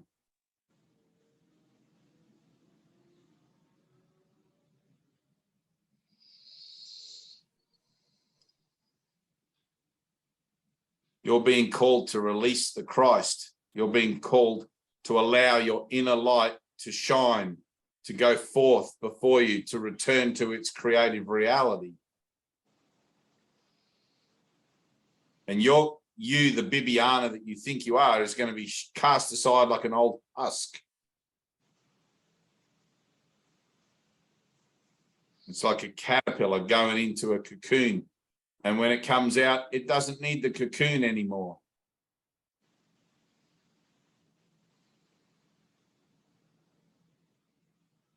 This is what's that? Evolution. This is evolution. We're forerunners. You and me and Tina and Heidi and Anna. We're early ones. We're late timers early in time. Just look out your window, how many other people are doing this? How many other people are holding themselves accountable to principles that don't even correspond to things that are functional in the world? If you tried to tell people that's what you're doing, they'd say you're absolutely nuts. I think I'm going to go off to India and find myself. Good luck with that. Have fun doing all that stuff. Not many people do it. But it's like it's only this part of the process. It's only this transformational part that brings up all that grief, that brings up all that resistance and everything else. Finally, you realize how much resistance you've got. You give yourself some kind of a tumor, and then you realize, well, that's not helping. And you choose again. Right? But you have to realize that you don't actually have a choice, Bibiana. You've already crossed the finish line somewhere in your consciousness. Somewhere in your mind, you've heard that God is a fact. You've heard that there is no world. It's the beginning of the end. There's no point bemoaning the end. You may as well just stand back and watch it all crumble. Let it all fall apart and let something else come out of those ashes.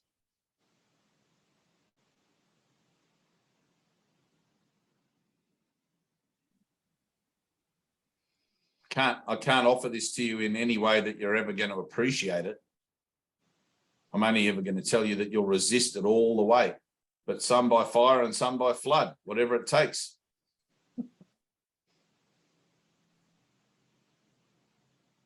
It's like Tina. Tina has moments of being incredibly joyous and happy that she's finally found the path, finally found the way, and she's on it. And then in the moment where the shit hits the fan, she's like Cobra Lady. She has venom in her eyes and wants to kill me. But she's still glad that she's found the path. She doesn't like it. Nobody likes taking medicine. But it's like, take the medicine, you'll get better. Practice forgiveness, you'll heal. Forgiveness, acceptance, tolerance, patience, empathy, giving and receiving, all of these things. They've got to be integrated into your soul on such a deep level that they're no longer functionally useful to you anymore because you're just about that. They're not even things that you have to study or read or can be concerned of. They're just your natural way of being. I was talking to my friend Wolf this morning at like 6 o'clock. He's a Native American powwow guy. What do they call that? Indian man.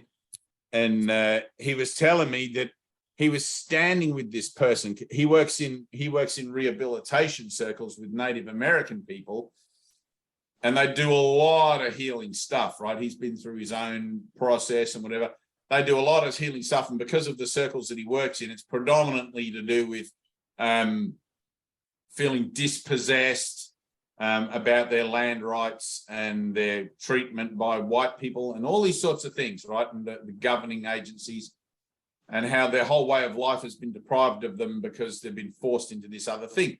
And there's this whole thing going on that he's continually reframing in his own mind and offering that as a teaching through the course to all these other Indian people that look at him like he's crazy, right? They don't get that he's offering salvation. But he said to me, he was standing next to this guy after one of these meetings, and this guy was just radiating peace, like deep, deep, deep peace. And he said he couldn't even look at the guy. He didn't know who he was. He wasn't in the meeting. He was just there. He just turned up, and he was just radiating it. And Wolf, who was this, he's a capable counselor. Like he can handle his own in a confrontation with denial and whatever. He's there, you know. But he said he felt completely intimidated by this person, right? Which is a perfect reflection of his Christhood. Because that's how you're going to feel. The closer you get, you're going to feel intimidated and jostled and cajoled and like you can't go there. And your ego is going to make up excuses why you can't go there. Hide those excuses from you and tell you it's because you want something this, you want something that. The ego can only ever get. It can't actually ever give. The ego's motto is get, and don't give. Because the only thing to give is love. And it's like when you start to give your love away, you'll get the result of it. You ready?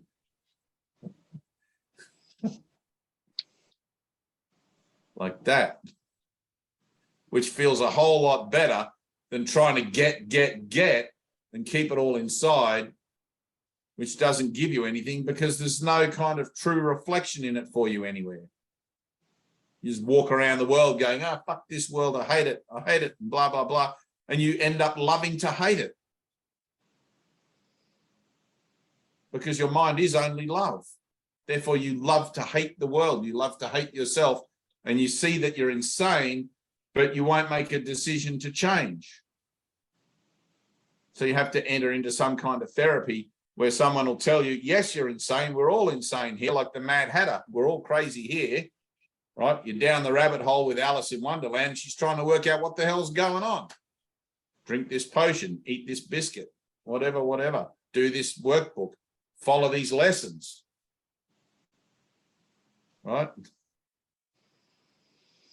That's exactly what this is.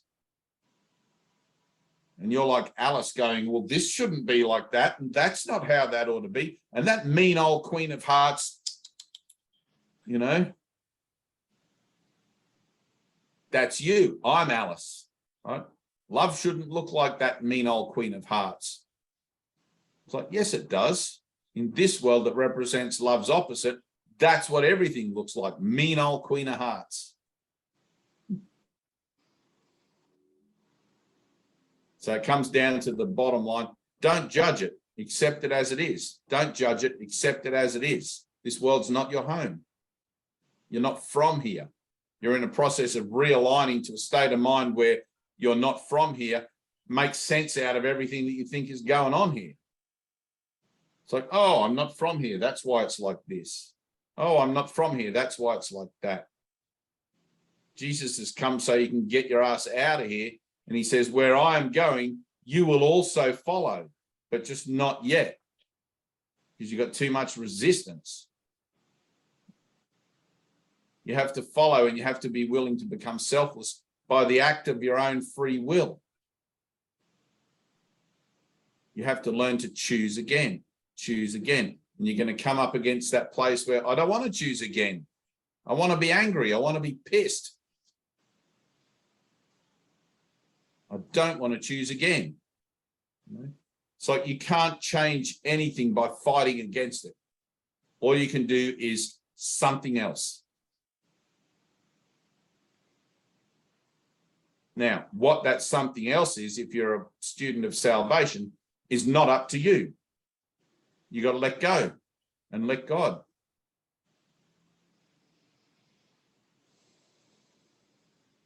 Ready? Yeah.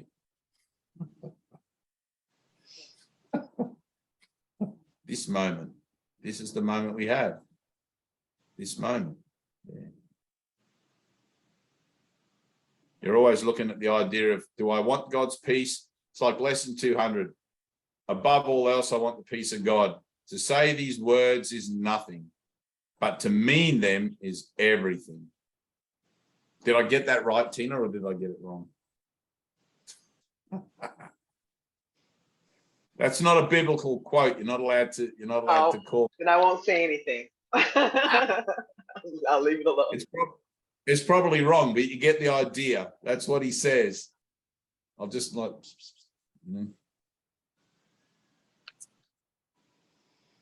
go on. I know you want to say. No, it's my lesson. I'm going to look it up, but I think. Oh, you're on 200? No, I'm 185. No. Oh. That's my birth date lesson. So that's why I know what that one is, I think. Oh, so it's like 15 days to your birthday. No. Lesson 185. In the calendar year, my birthday falls on lesson 185. The date of my birthday is lesson 185. What day is it today? So today's your birthday? No, love. Today, lessons. We're at 290 something. 219 today. Oh, that's calendar cool. day. So my birthday. Oh, I think I've got to catch up. I think my lessons only go to 220 something. Yeah, you do. I've been looking at it. Take your time. I got lots of work to do. Anyway, sorry. I wanted to finish it. I wanted to finish it this year. I thought we'll just get through all those lessons and make a little video. Bally. I think we're on 231 today. Thank you. Yeah, you're right. There you go. See, somebody knows. It's always the young people that know these things. They're like switched on. They're hip. They're with it. They're groovy. Us old farts forget everything. So, all right. So what are we going to do today? We've already had a bit of a round robin. Anyone else? Heidi, have you got any drama? Yeah, I have lots of trauma. Really? Yeah. You're keeping it quiet. Well, it's all just at the same time, it's I guess it's things, but I don't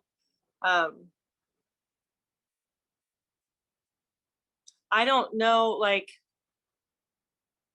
in my life right now, like, you know, there was a very unfortunate loss of a child in my family. Yeah.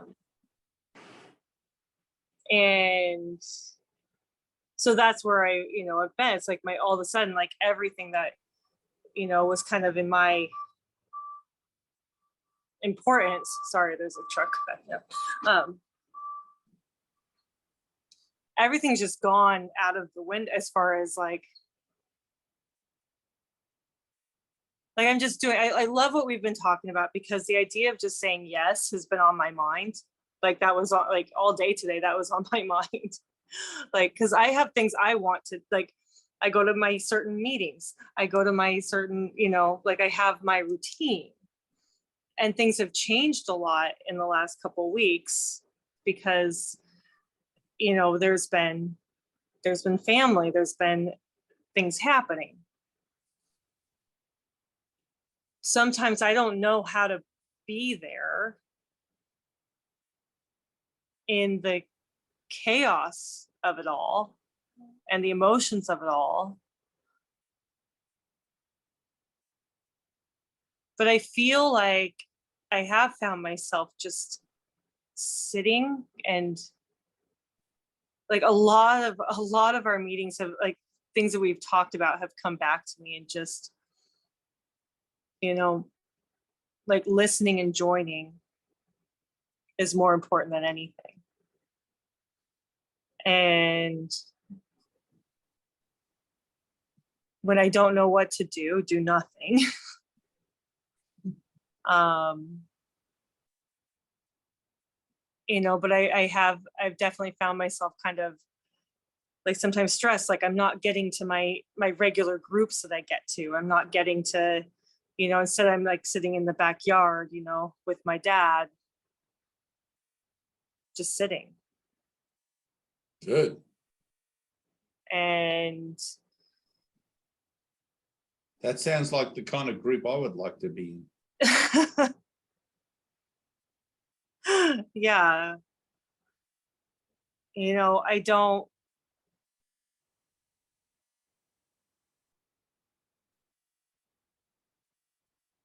I guess I am in this very active place of like really,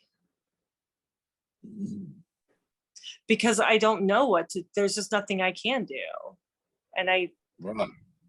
And so everything that I've ever like worried about before, like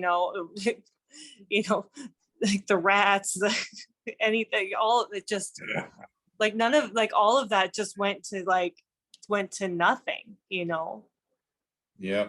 when this little baby left, when this happened, it's just like, yeah, there's something huge, but there's no levels, right? And so I guess I just feel myself in really constant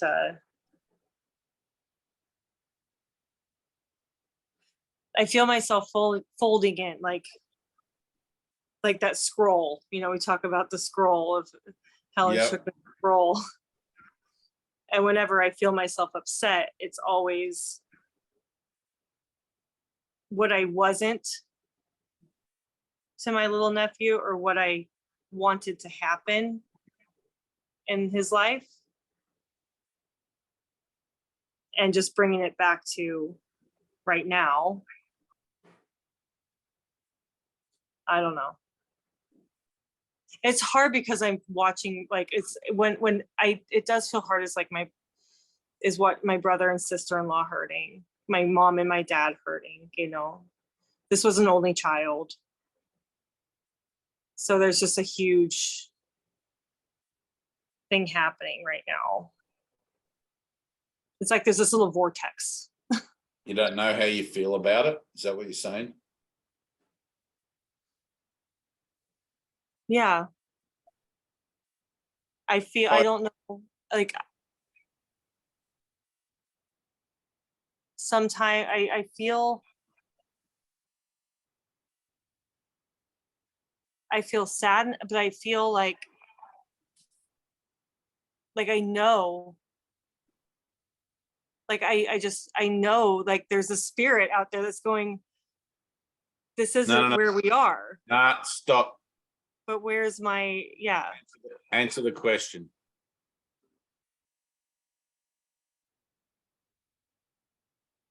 You're telling me you don't know how you feel about it. All right. Now, I'm asking you very simply, Heidi, how do you feel about it?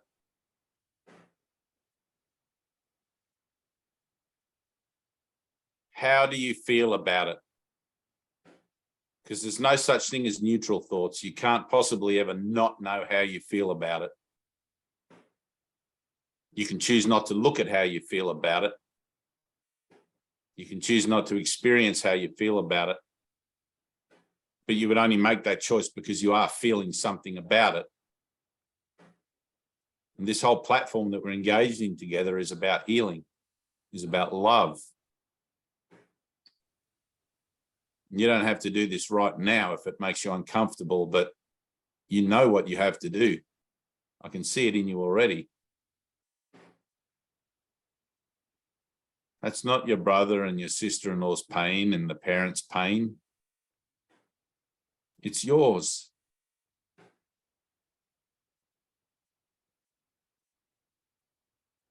The relationship you're in is with God. It's the relationship with your Father.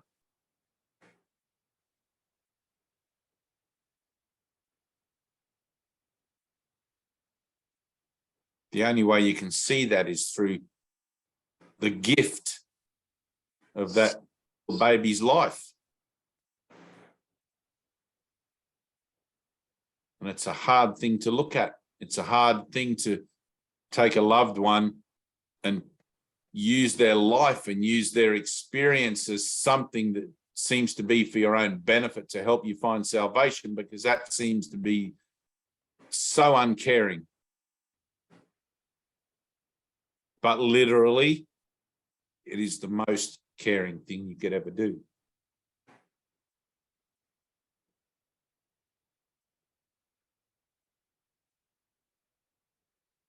Don't waste pain, Heidi. Don't let it go. Sit in it and feel it. It's so numb. I do. I get really, really numb. I go into it. Good. Do it now then. You ready? Just sit there and be with it. You don't have to make a decision about it one way or the other or anything. Just try to feel the raw emotionality of it. Not because of this or because of that. Just sit in the pure feeling and let it take you where it needs to go. If that's into a numb place, fine, go there totally. If it's into an angry place, go there totally. If it's into a place of guilt, go there totally. Just do it. Let it happen. There's a falling apart and a rearrangement. There's a whole cosmic level thing that's going on. It's played out in the stories of families and people and relationships and children and grieving and loss and all of these sorts of things. But that's just what we see on the stage. That's just the play that we're looking at. Underneath that is something going on in you that's like has a greater relevance, a greater importance. And you can't waste it. You're too loved to waste it.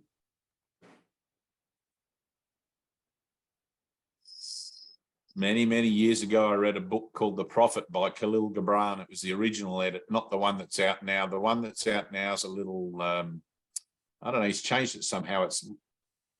It's lost some of the original passion or something. But, you know, the part where all the people gather to see the prophet go away on the boat, and they're all asking, but prophet, tell us about death, and tell us about money, and tell us about, like, they've had all that time to ask him these questions, and they wait until the moment that he's about to leave, you know. And the idea of the loss of a loved one is that that person, that being, has come from eternity to play a part for you, so important in your play, in your pantomime, your drama. It's like, hey, Heidi, I'll come and I'll be the little child that passes away at a very early age, and it is going to kick you in the emotional guts when that happens, and it'll get you to question life on such an intense level that you'll never recover from it. And you'll be like, okay, that's good, because I need to remember God at some point. You play that part, I'll play the part of Heidi, and blah, blah, blah. I'll play the part of Dave. Just to remind you, that's what, you know. My cousin had cystic fibrosis her whole life. She passed away at the age of 13, having spent about 90% of her life in hospital being treated day in, day out. At the time she passed, all of us were praying that she would pass. There was no prognosis for her that was good. She actually lived longer than expected.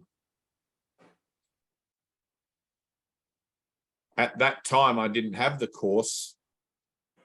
This is just a little sort of an aside story, but I realized that there was something in her passing. I felt guilty because I couldn't go to hospital to visit her.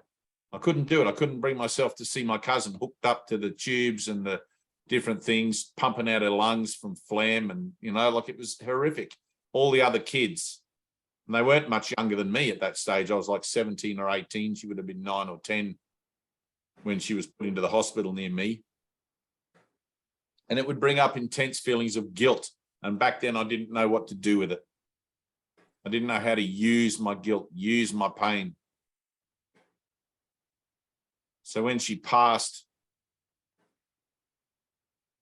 something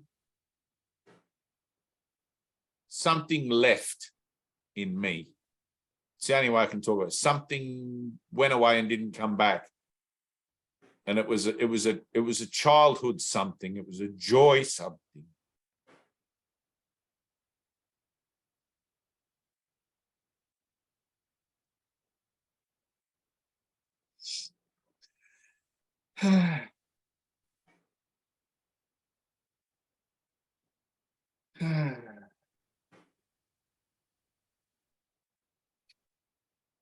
About a year later,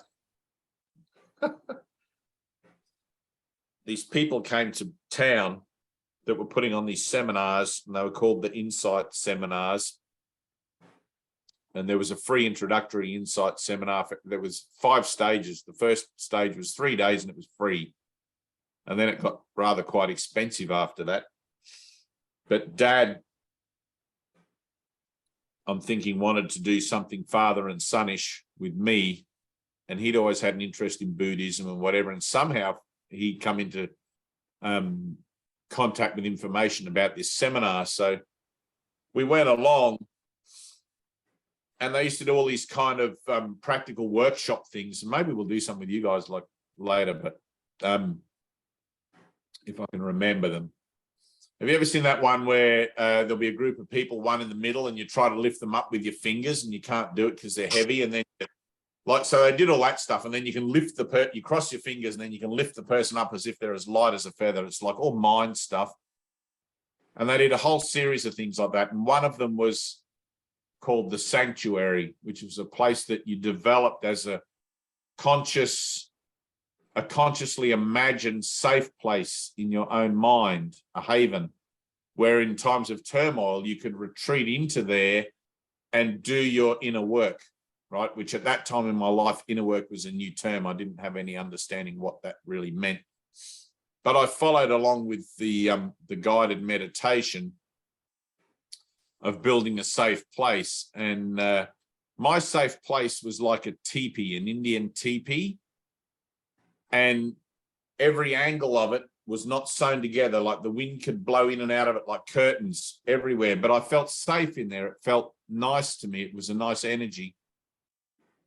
And part of the exercise was to be able to invite somebody in that had caused you pain, that had brought pain to your life or whatever.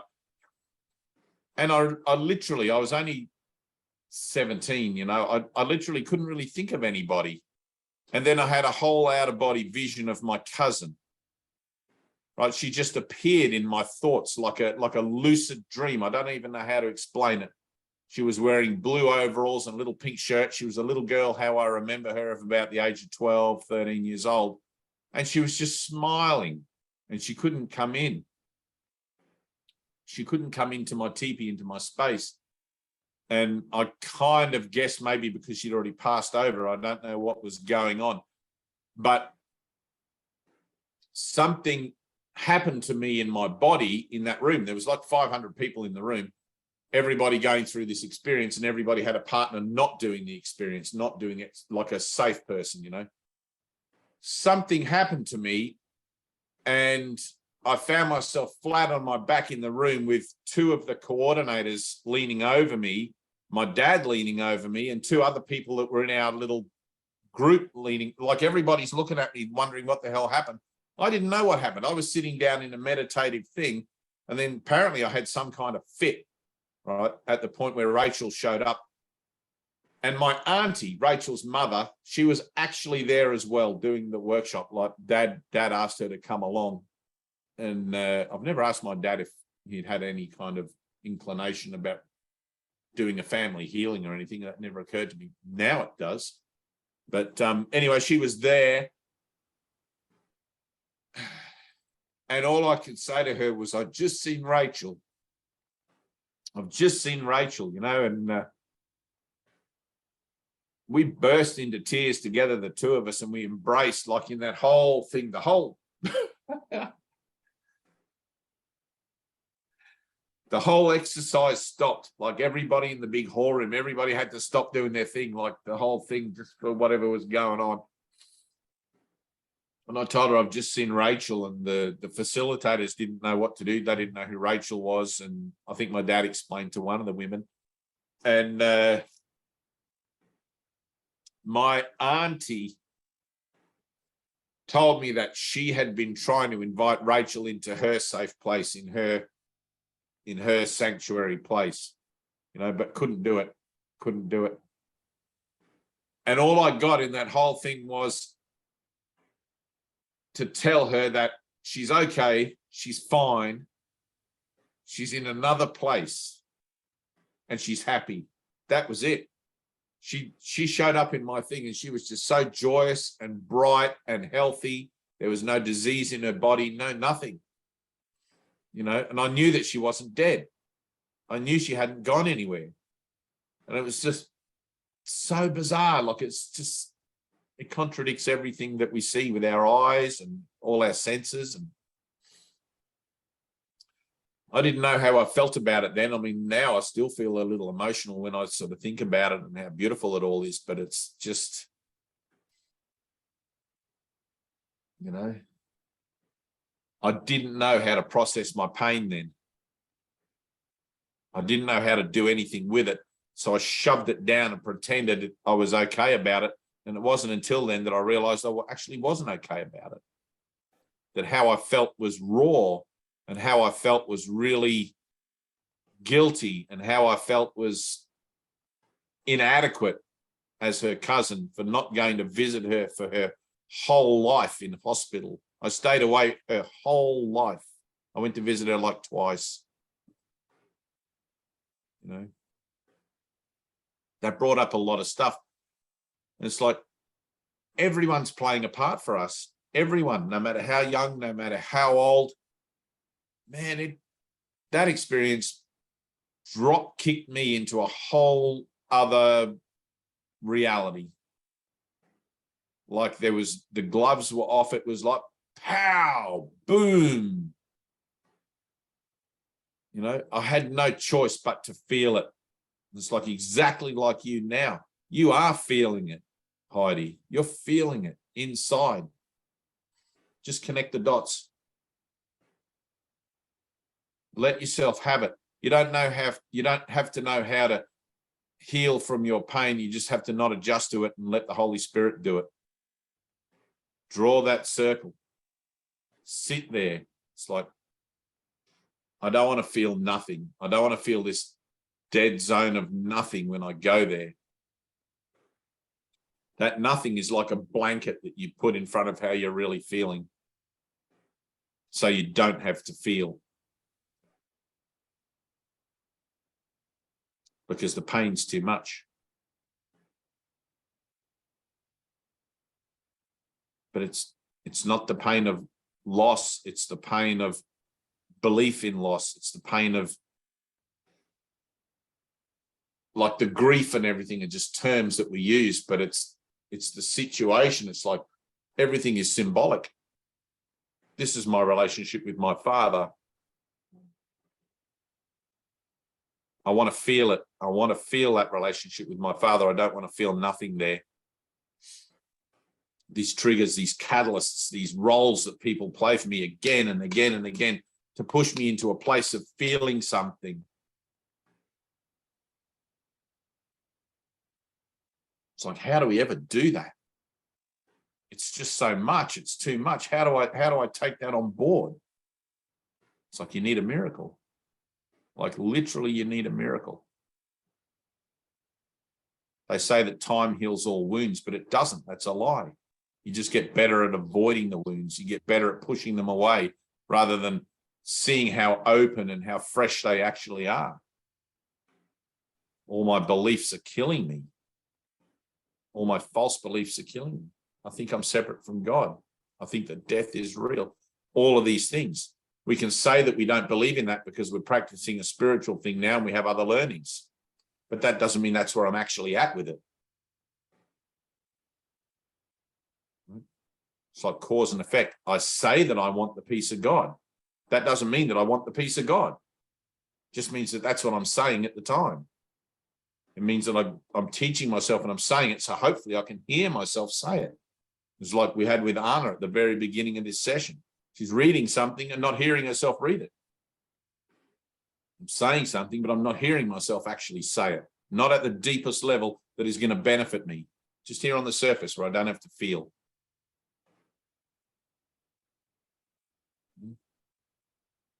Let yourself have it, Heidi. Let yourself have it. Like fully, just let it happen.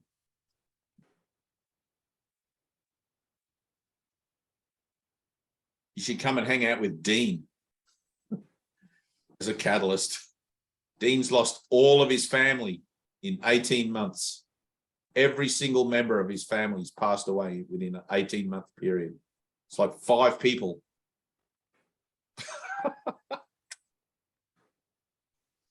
Dean feels everything. He feels everything. Somebody steps on an ant on the footpath, he feels it. It doesn't matter what it is. His heart has been blown open so wide. He's like, he's literally the Christ incarnate walking around. You should see the guy. He doesn't even know. He doesn't even realize how beautiful he is.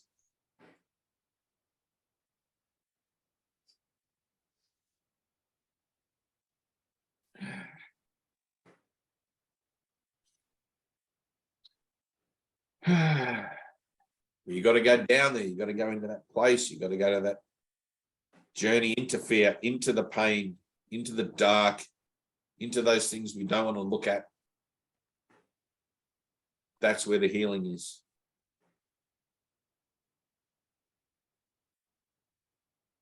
That's where truth is. That's where I'm authentic, where I'm real, where I have integrity. That's where what I say and what I think and what I do all come together. There's no doubt, there's no loss. It's just loving in there. Not love as I think it should be, love as it actually is.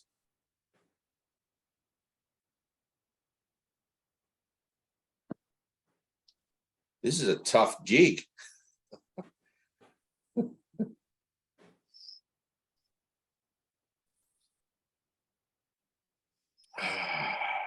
Tina, read us your lesson for the day, please. I need a breath. You want me to read the lesson of the day or lesson 185? Anything.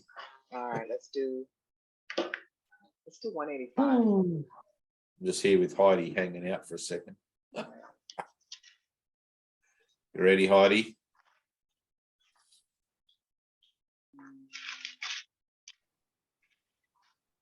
Viviana, Anna. Oh, it's a long one. All right, here we go. Listen.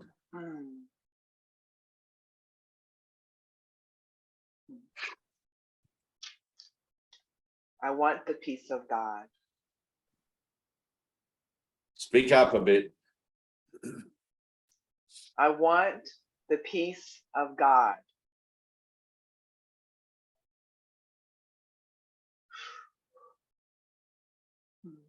To say these words is nothing. But to mean these words is everything.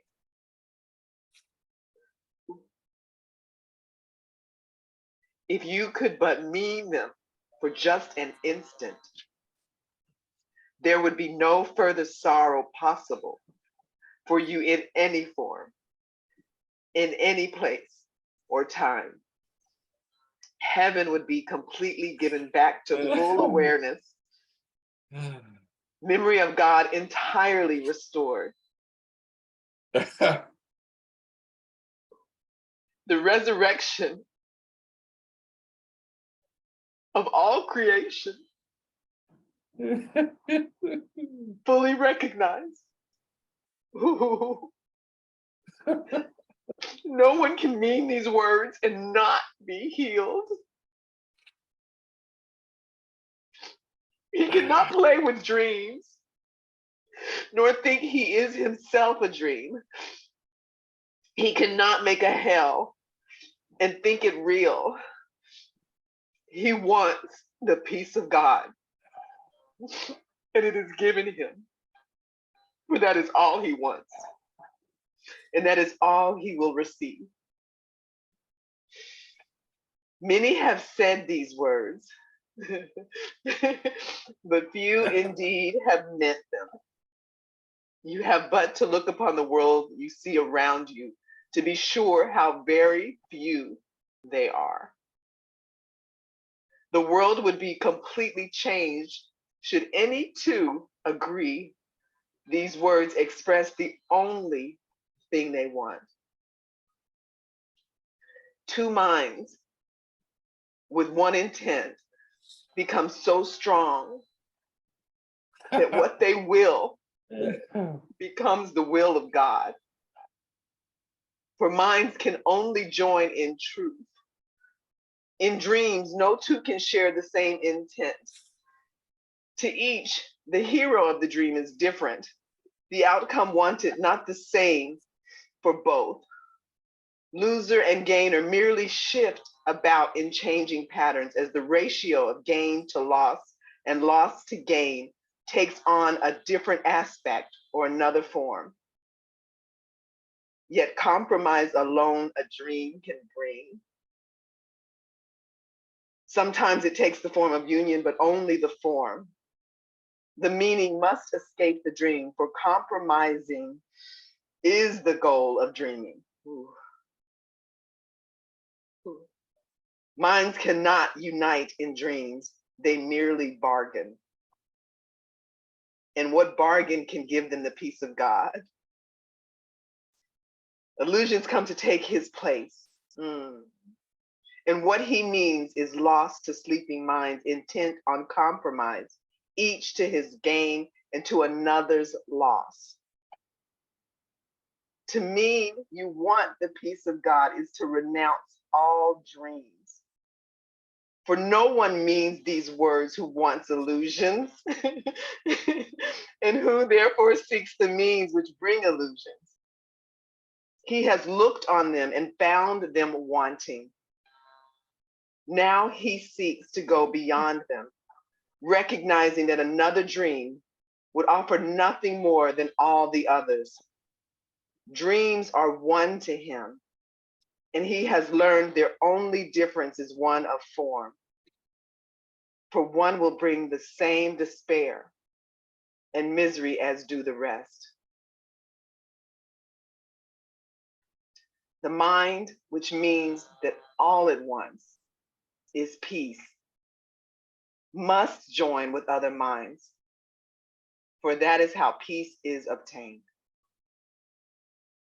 And when the wish for peace is genuine, the means for finding it is given in a form each mind that seeks for it in honesty can understand. Whatever form the lesson takes is planned for him in such a way that he cannot mistake it if his asking is sincere. But if he asks without sincerity, there is no form in which the lesson will meet with acceptance and be truly learned.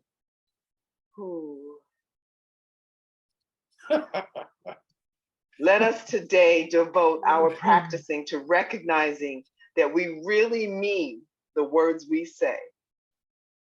We want the peace of God. This is no idle wish. These words do not request another dream be given us. They do not ask for compromise nor try to make another bargain in the hope that there may yet be one that can succeed where all the rest have failed. To mean these words acknowledges illusions are in vain, requesting the eternal in the place of shifting dreams which seem to change in what they offer, but are one in nothingness. Today, devote your practice periods to careful searching of your mind to find the dreams you cherish still. What do you ask for in your heart?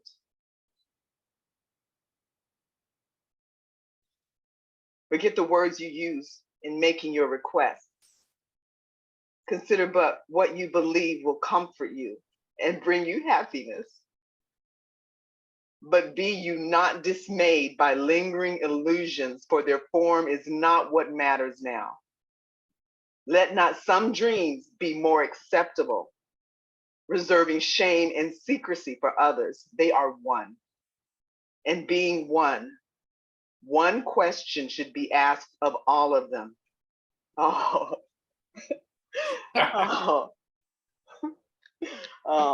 is this what I would have in place of heaven and the peace of God? This is the choice you make. Be not deceived that it is otherwise. No compromise is possible in this. You choose God's peace, or you have asked for dreams. And dreams will come as you requested them. Yet will God's peace come just as certainly and to remain with you forever. It will not be gone with every twist and turning of the road to reappear unrecognized in forms which shift and change with every step you take. You want the peace of God, and so do all who seem to seek for dreams. For them as well as for yourself, you ask but this, when you make this request with deep sincerity, for thus you reach to what they really want and join your own intent with what they seek above all things, perhaps unknown to them, but sure to you. You have been weak at times, uncertain in your purpose, and unsure of what you wanted, where to look for it, and where to turn for help in the attempt. Help has been given you. And would you not avail yourself of it by sharing it? No one who truly seeks the peace of God can fail to find it, for he merely asks that he deceive himself no longer by denying to himself what is God's will. Who can remain unsatisfied, who asks for what he has already? Who could be unanswered, who requests an answer, which is his to give? The peace of God is yours. For you was peace created, given you by its creator, and established as his own eternal gift. How can you fail when you but ask for what he wills for you? And how could your request be limited to you alone? No gift of God can be unshared. It is this attribute that sets the gifts of God apart from every dream that ever seemed to take the place of truth. No one can lose, and everyone must gain whenever any gift of God has been requested and received by anyone. God gives but to unite. To take away is meaningless to him. And when it is as meaningless to you, you can be sure you share one will with him and he with you. And you will also know you share one will with all your brothers whose intent is yours. It is this one intent we seek today, uniting our desires with the need of every heart, the call of every mind, the hope that lies beyond despair, the love attack would have, the brotherhood that hate has sought to sever, but which still remains as God created it. With help like this beside us, can we fail today as we request the peace of God be given us?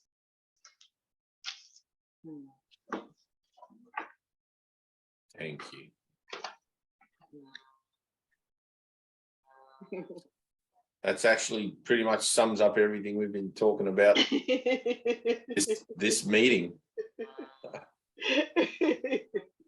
It's the whole thing, isn't it? It's really the whole thing.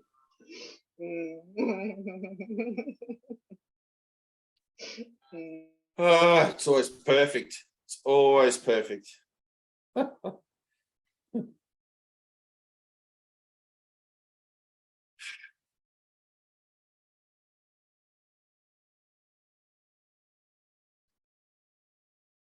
Let's do a circle.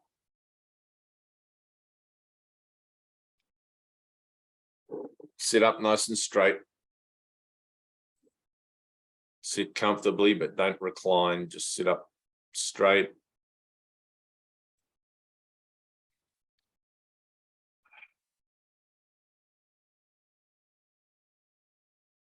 Take a few deep breaths. In through the nose, out through the top of the head. Try to feel. Try to feel. Feel how it is that you're feeling. Feel in your body, feel in your organs, feel in your hair, feel anything. Feel the wind on your face maybe, or the light on your eyelids. Feel something. And then bring yourself inside to your emotional world. And be willing to look at how you're really feeling about things. Be willing to have it shown to you. Even if it's painful. Even if it's somewhere you don't want to go and something you don't want to look at. You can still choose to do it with God. With the Holy Spirit. Look upon this with me. I'm too scared to look at it by myself. I don't feel I'm strong enough, whatever. There's nothing wrong and nothing weak in admitting weakness. There's nothing wrong with being authentic about where you find yourself. I can't deal with this. I can't do it. I do need help.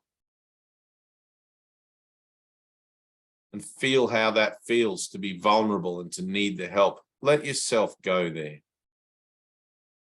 You got nothing to lose. Let yourself feel it. I'm a child of God in a strange world where everything's completely the opposite of my reality. Things being born and things dying. People saying things and doing things I just don't understand. Why? There's no answer to the why. There's only an experience. We enter into our circle to free ourselves, to liberate ourselves from our judgments and our grievances, and to be still. Here I am, Lord. Take all this from me. I'm willing to look upon it. I'm willing to give it to you in the acceptance that I can't do anything about it. I can't do anything about it. I can't change anything, but I can be willing to change the way I see it. I can be willing to change my mind about it. Breathe. Heidi, take a deep breath. Anna, deep breath. That's it. A few of those in and out. Nice deep ones, Tina. And out. Feel that breath.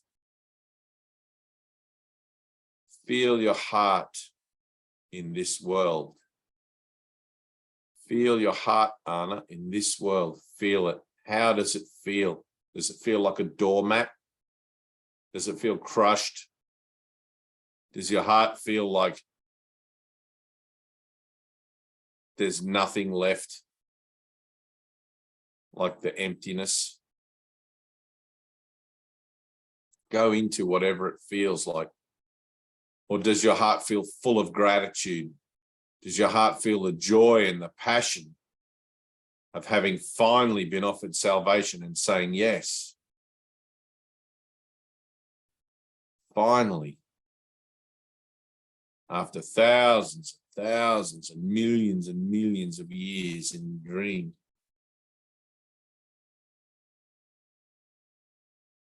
Breathe and feel. Get in touch with your feelings.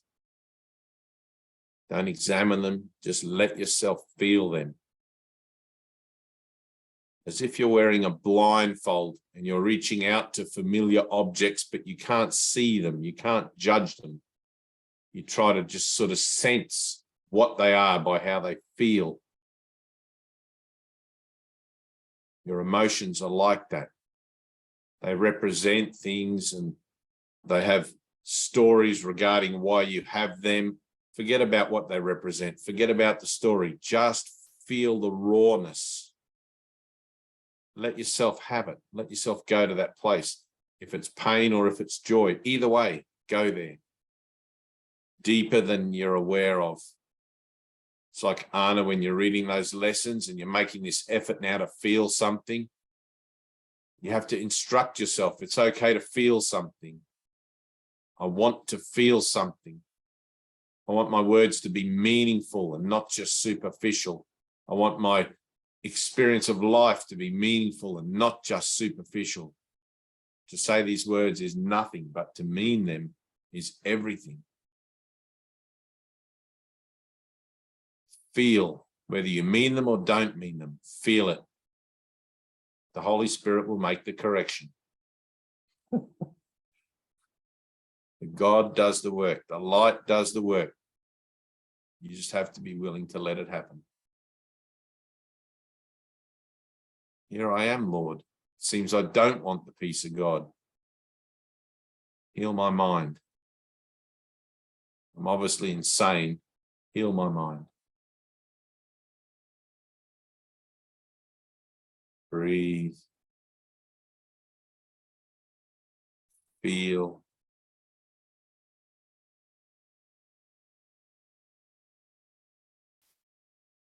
Push, Heidi, push. You have to be really strict with yourself. You have to tell yourself, I want to feel this. I want to feel it. You've instructed yourself not to feel it. You've pushed it away because that's the decision you've made. To feel nothing, Anna, to feel nothing. Now it's time to be open to all of the human experience, the pains and the joys, the good and the bad, the right and the wrong. Finally, we've come to a place where we realize we're not going to judge it anymore. We're not going to split our mind into two camps and push away what we don't like and just keep what we do. We're going to let all of the ideas we have about everything out of their boxes. We're going to bring them into this one giant alphabet soup of feeling. We're going to tip everything out and let the Holy Spirit deal with it. All our pains and our joys. We're going to give it all to him. Here I am, Lord. Here I am. You're going to feel it, Heidi. Feel, reach inside. Reach. What does God mean to you?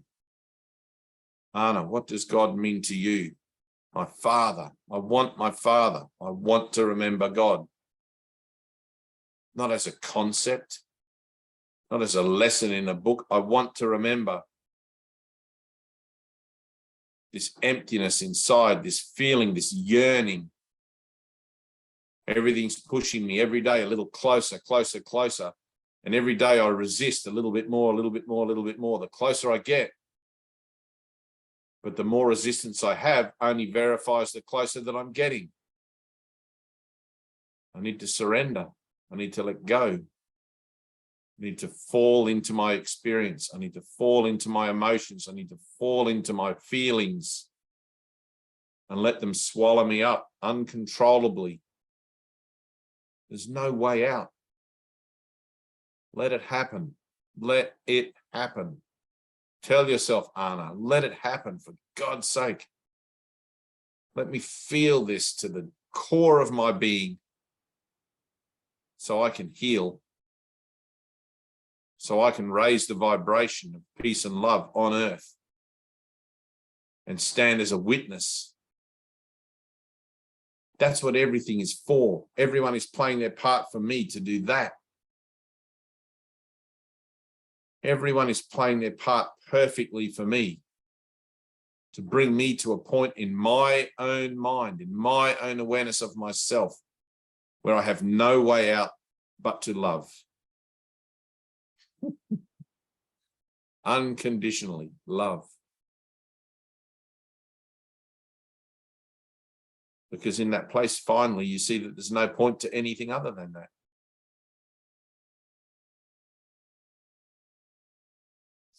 Breathe. And that, of course, includes yourself.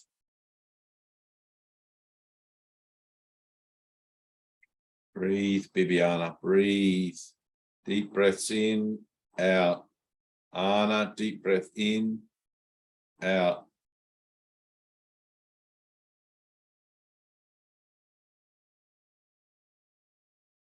I love you guys so much. Just so much.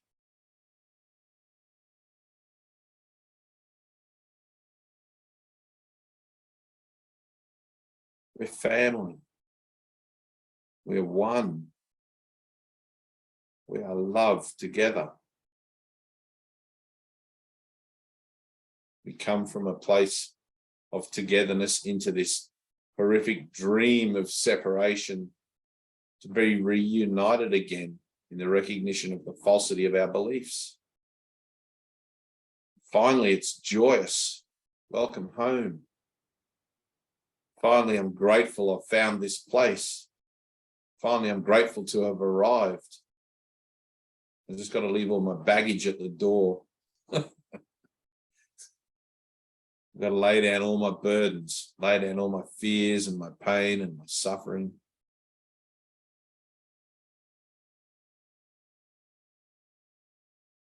Here, Father, take this. I have no use for it. Take that. I have no use for it. Take this pain, this frustration, this anxiety, this suffering, this meaninglessness. Take it from me. I have no use for it anymore. I choose to see myself as loved and loving, and that is all. I choose to see myself as loved and loving, and that is all.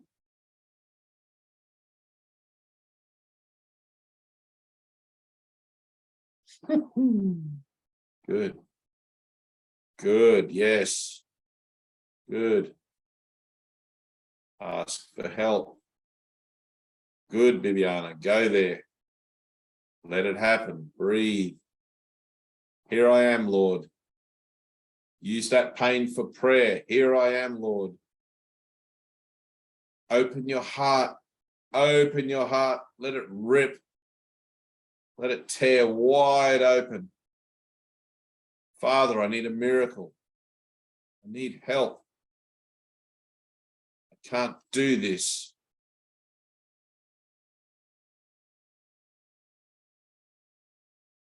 Breathe.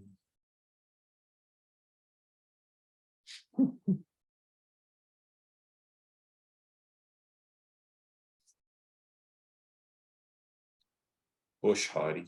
Push.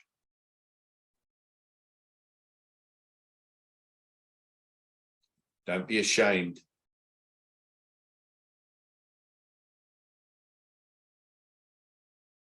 Don't be ashamed. That's nothing.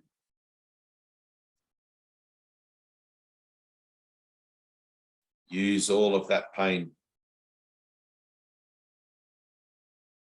Father, I want to remember you. I want the peace of God. I want to remember eternity. I want to remember the truth of my brothers. I want to know the meaning of life. I'm tired of this world, this stupid world, day in, day out. I'm done with it. I refuse to participate. Breathe.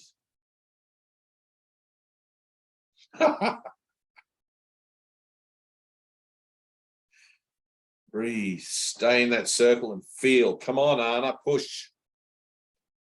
Anna of the superficial. Saint Superficious Anahus. Let's push. Anna, push. Do it. Let's go, Heidi. Deeper. Good. Feel. Feel it. Feel the boundaries, Anna, of your comfort zone. Feel the limitations of your own structures of thinking. You can't think your way out of this. You got to do something. Listen, learn, and do. You got to get up and walk out your front door. Breathe. There is a doing. There is a yes. And there is a wow, and there is a thank you. We are learning these tools, and we are learning how to apply them. Despite our deepest, darkest resistance. In spite of all our arguments to the contrary. It's like, fuck this, I'm not going to let myself off the hook. I'm not going to give myself a back door. I'm done with this. I want something else. I want a miracle. I need help. You got to feel it in your heart. To say the words is nothing. Father, here I am.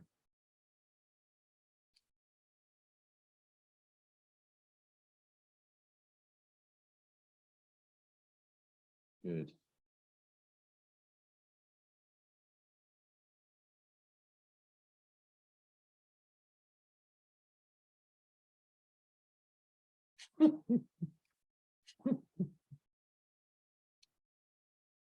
Go on, Heidi, give it another push. Deeper. Look at how you feel. The wound is raw. The pain is fresh. Let yourself go there. There's not a nothingness, there's an everythingness. It's too much to take. You don't even know what to do with it. Go there to the depth that you can. Go there to the place that you can let yourself go to with it, and then push and push a bit more. Feel it, let it in, and then give it to the Holy Spirit. When you can't take it anymore, give it to the Holy Spirit. Here, Lord, take this pain, my heart.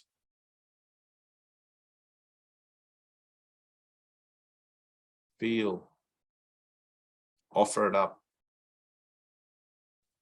Breathe.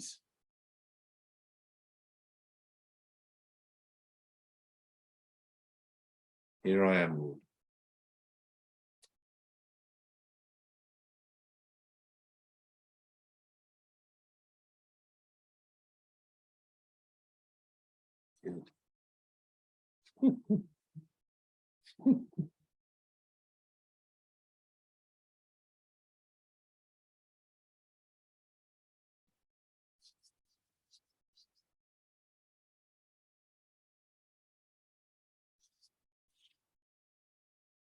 You know where it is now. You know where your pain is. You know where it's hiding. When you're willing to go there fully, you will. It's a journey into fear, into darkness.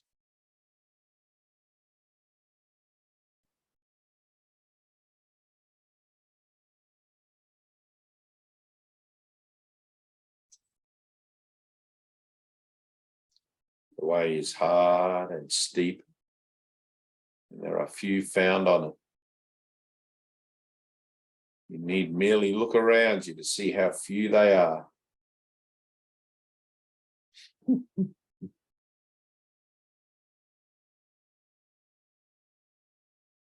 Breathe.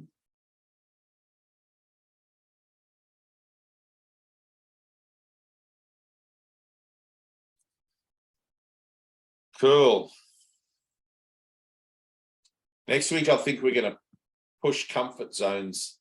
I mean, we did a bit of that today.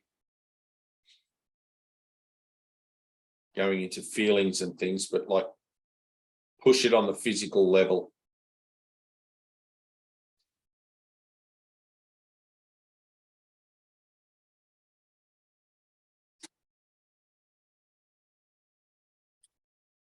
Any questions? Heidi, you have a question? Really?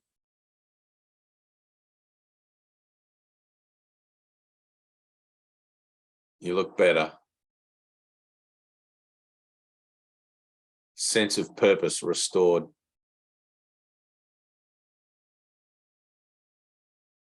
Good.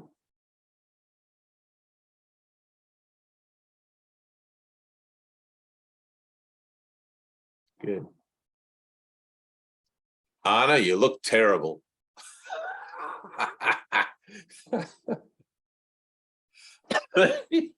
Terrible. I can tell. Just remember, yes. Just let it be miraculous, okay? You're going to have to. You've got no choice. Let it be miraculous. You're learning to become miracle-minded. That's either something you're saying yes to, or it's just stuff you talk about and not do. Got it? This is the tough love. This is where it's like up against it. There's no maybe yes. There's only yes or no. One keeps you in the same circle you're in now. The other one changes things.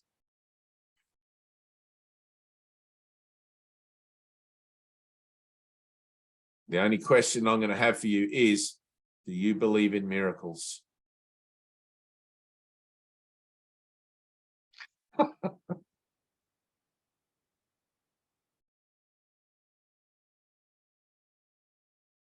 Tina's been looking for an excuse to kick her brother out anyway.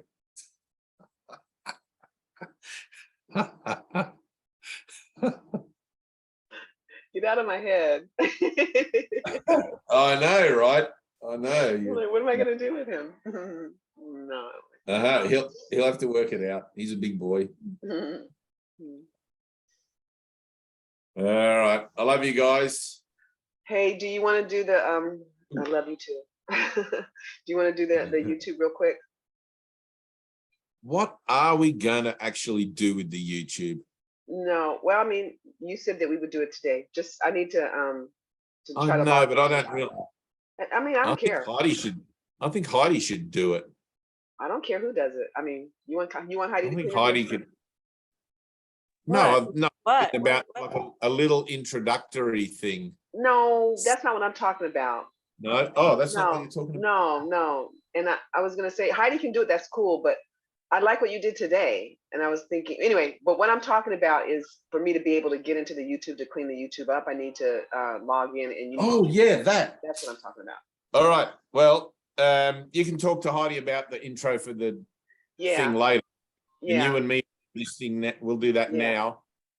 The rest of you guys can go and get to bed because I see you're all yawning and whatever. Peace. I'll stop recording. Not necessary. Viviana, don't forget to ask for help. Bye, In Viviana.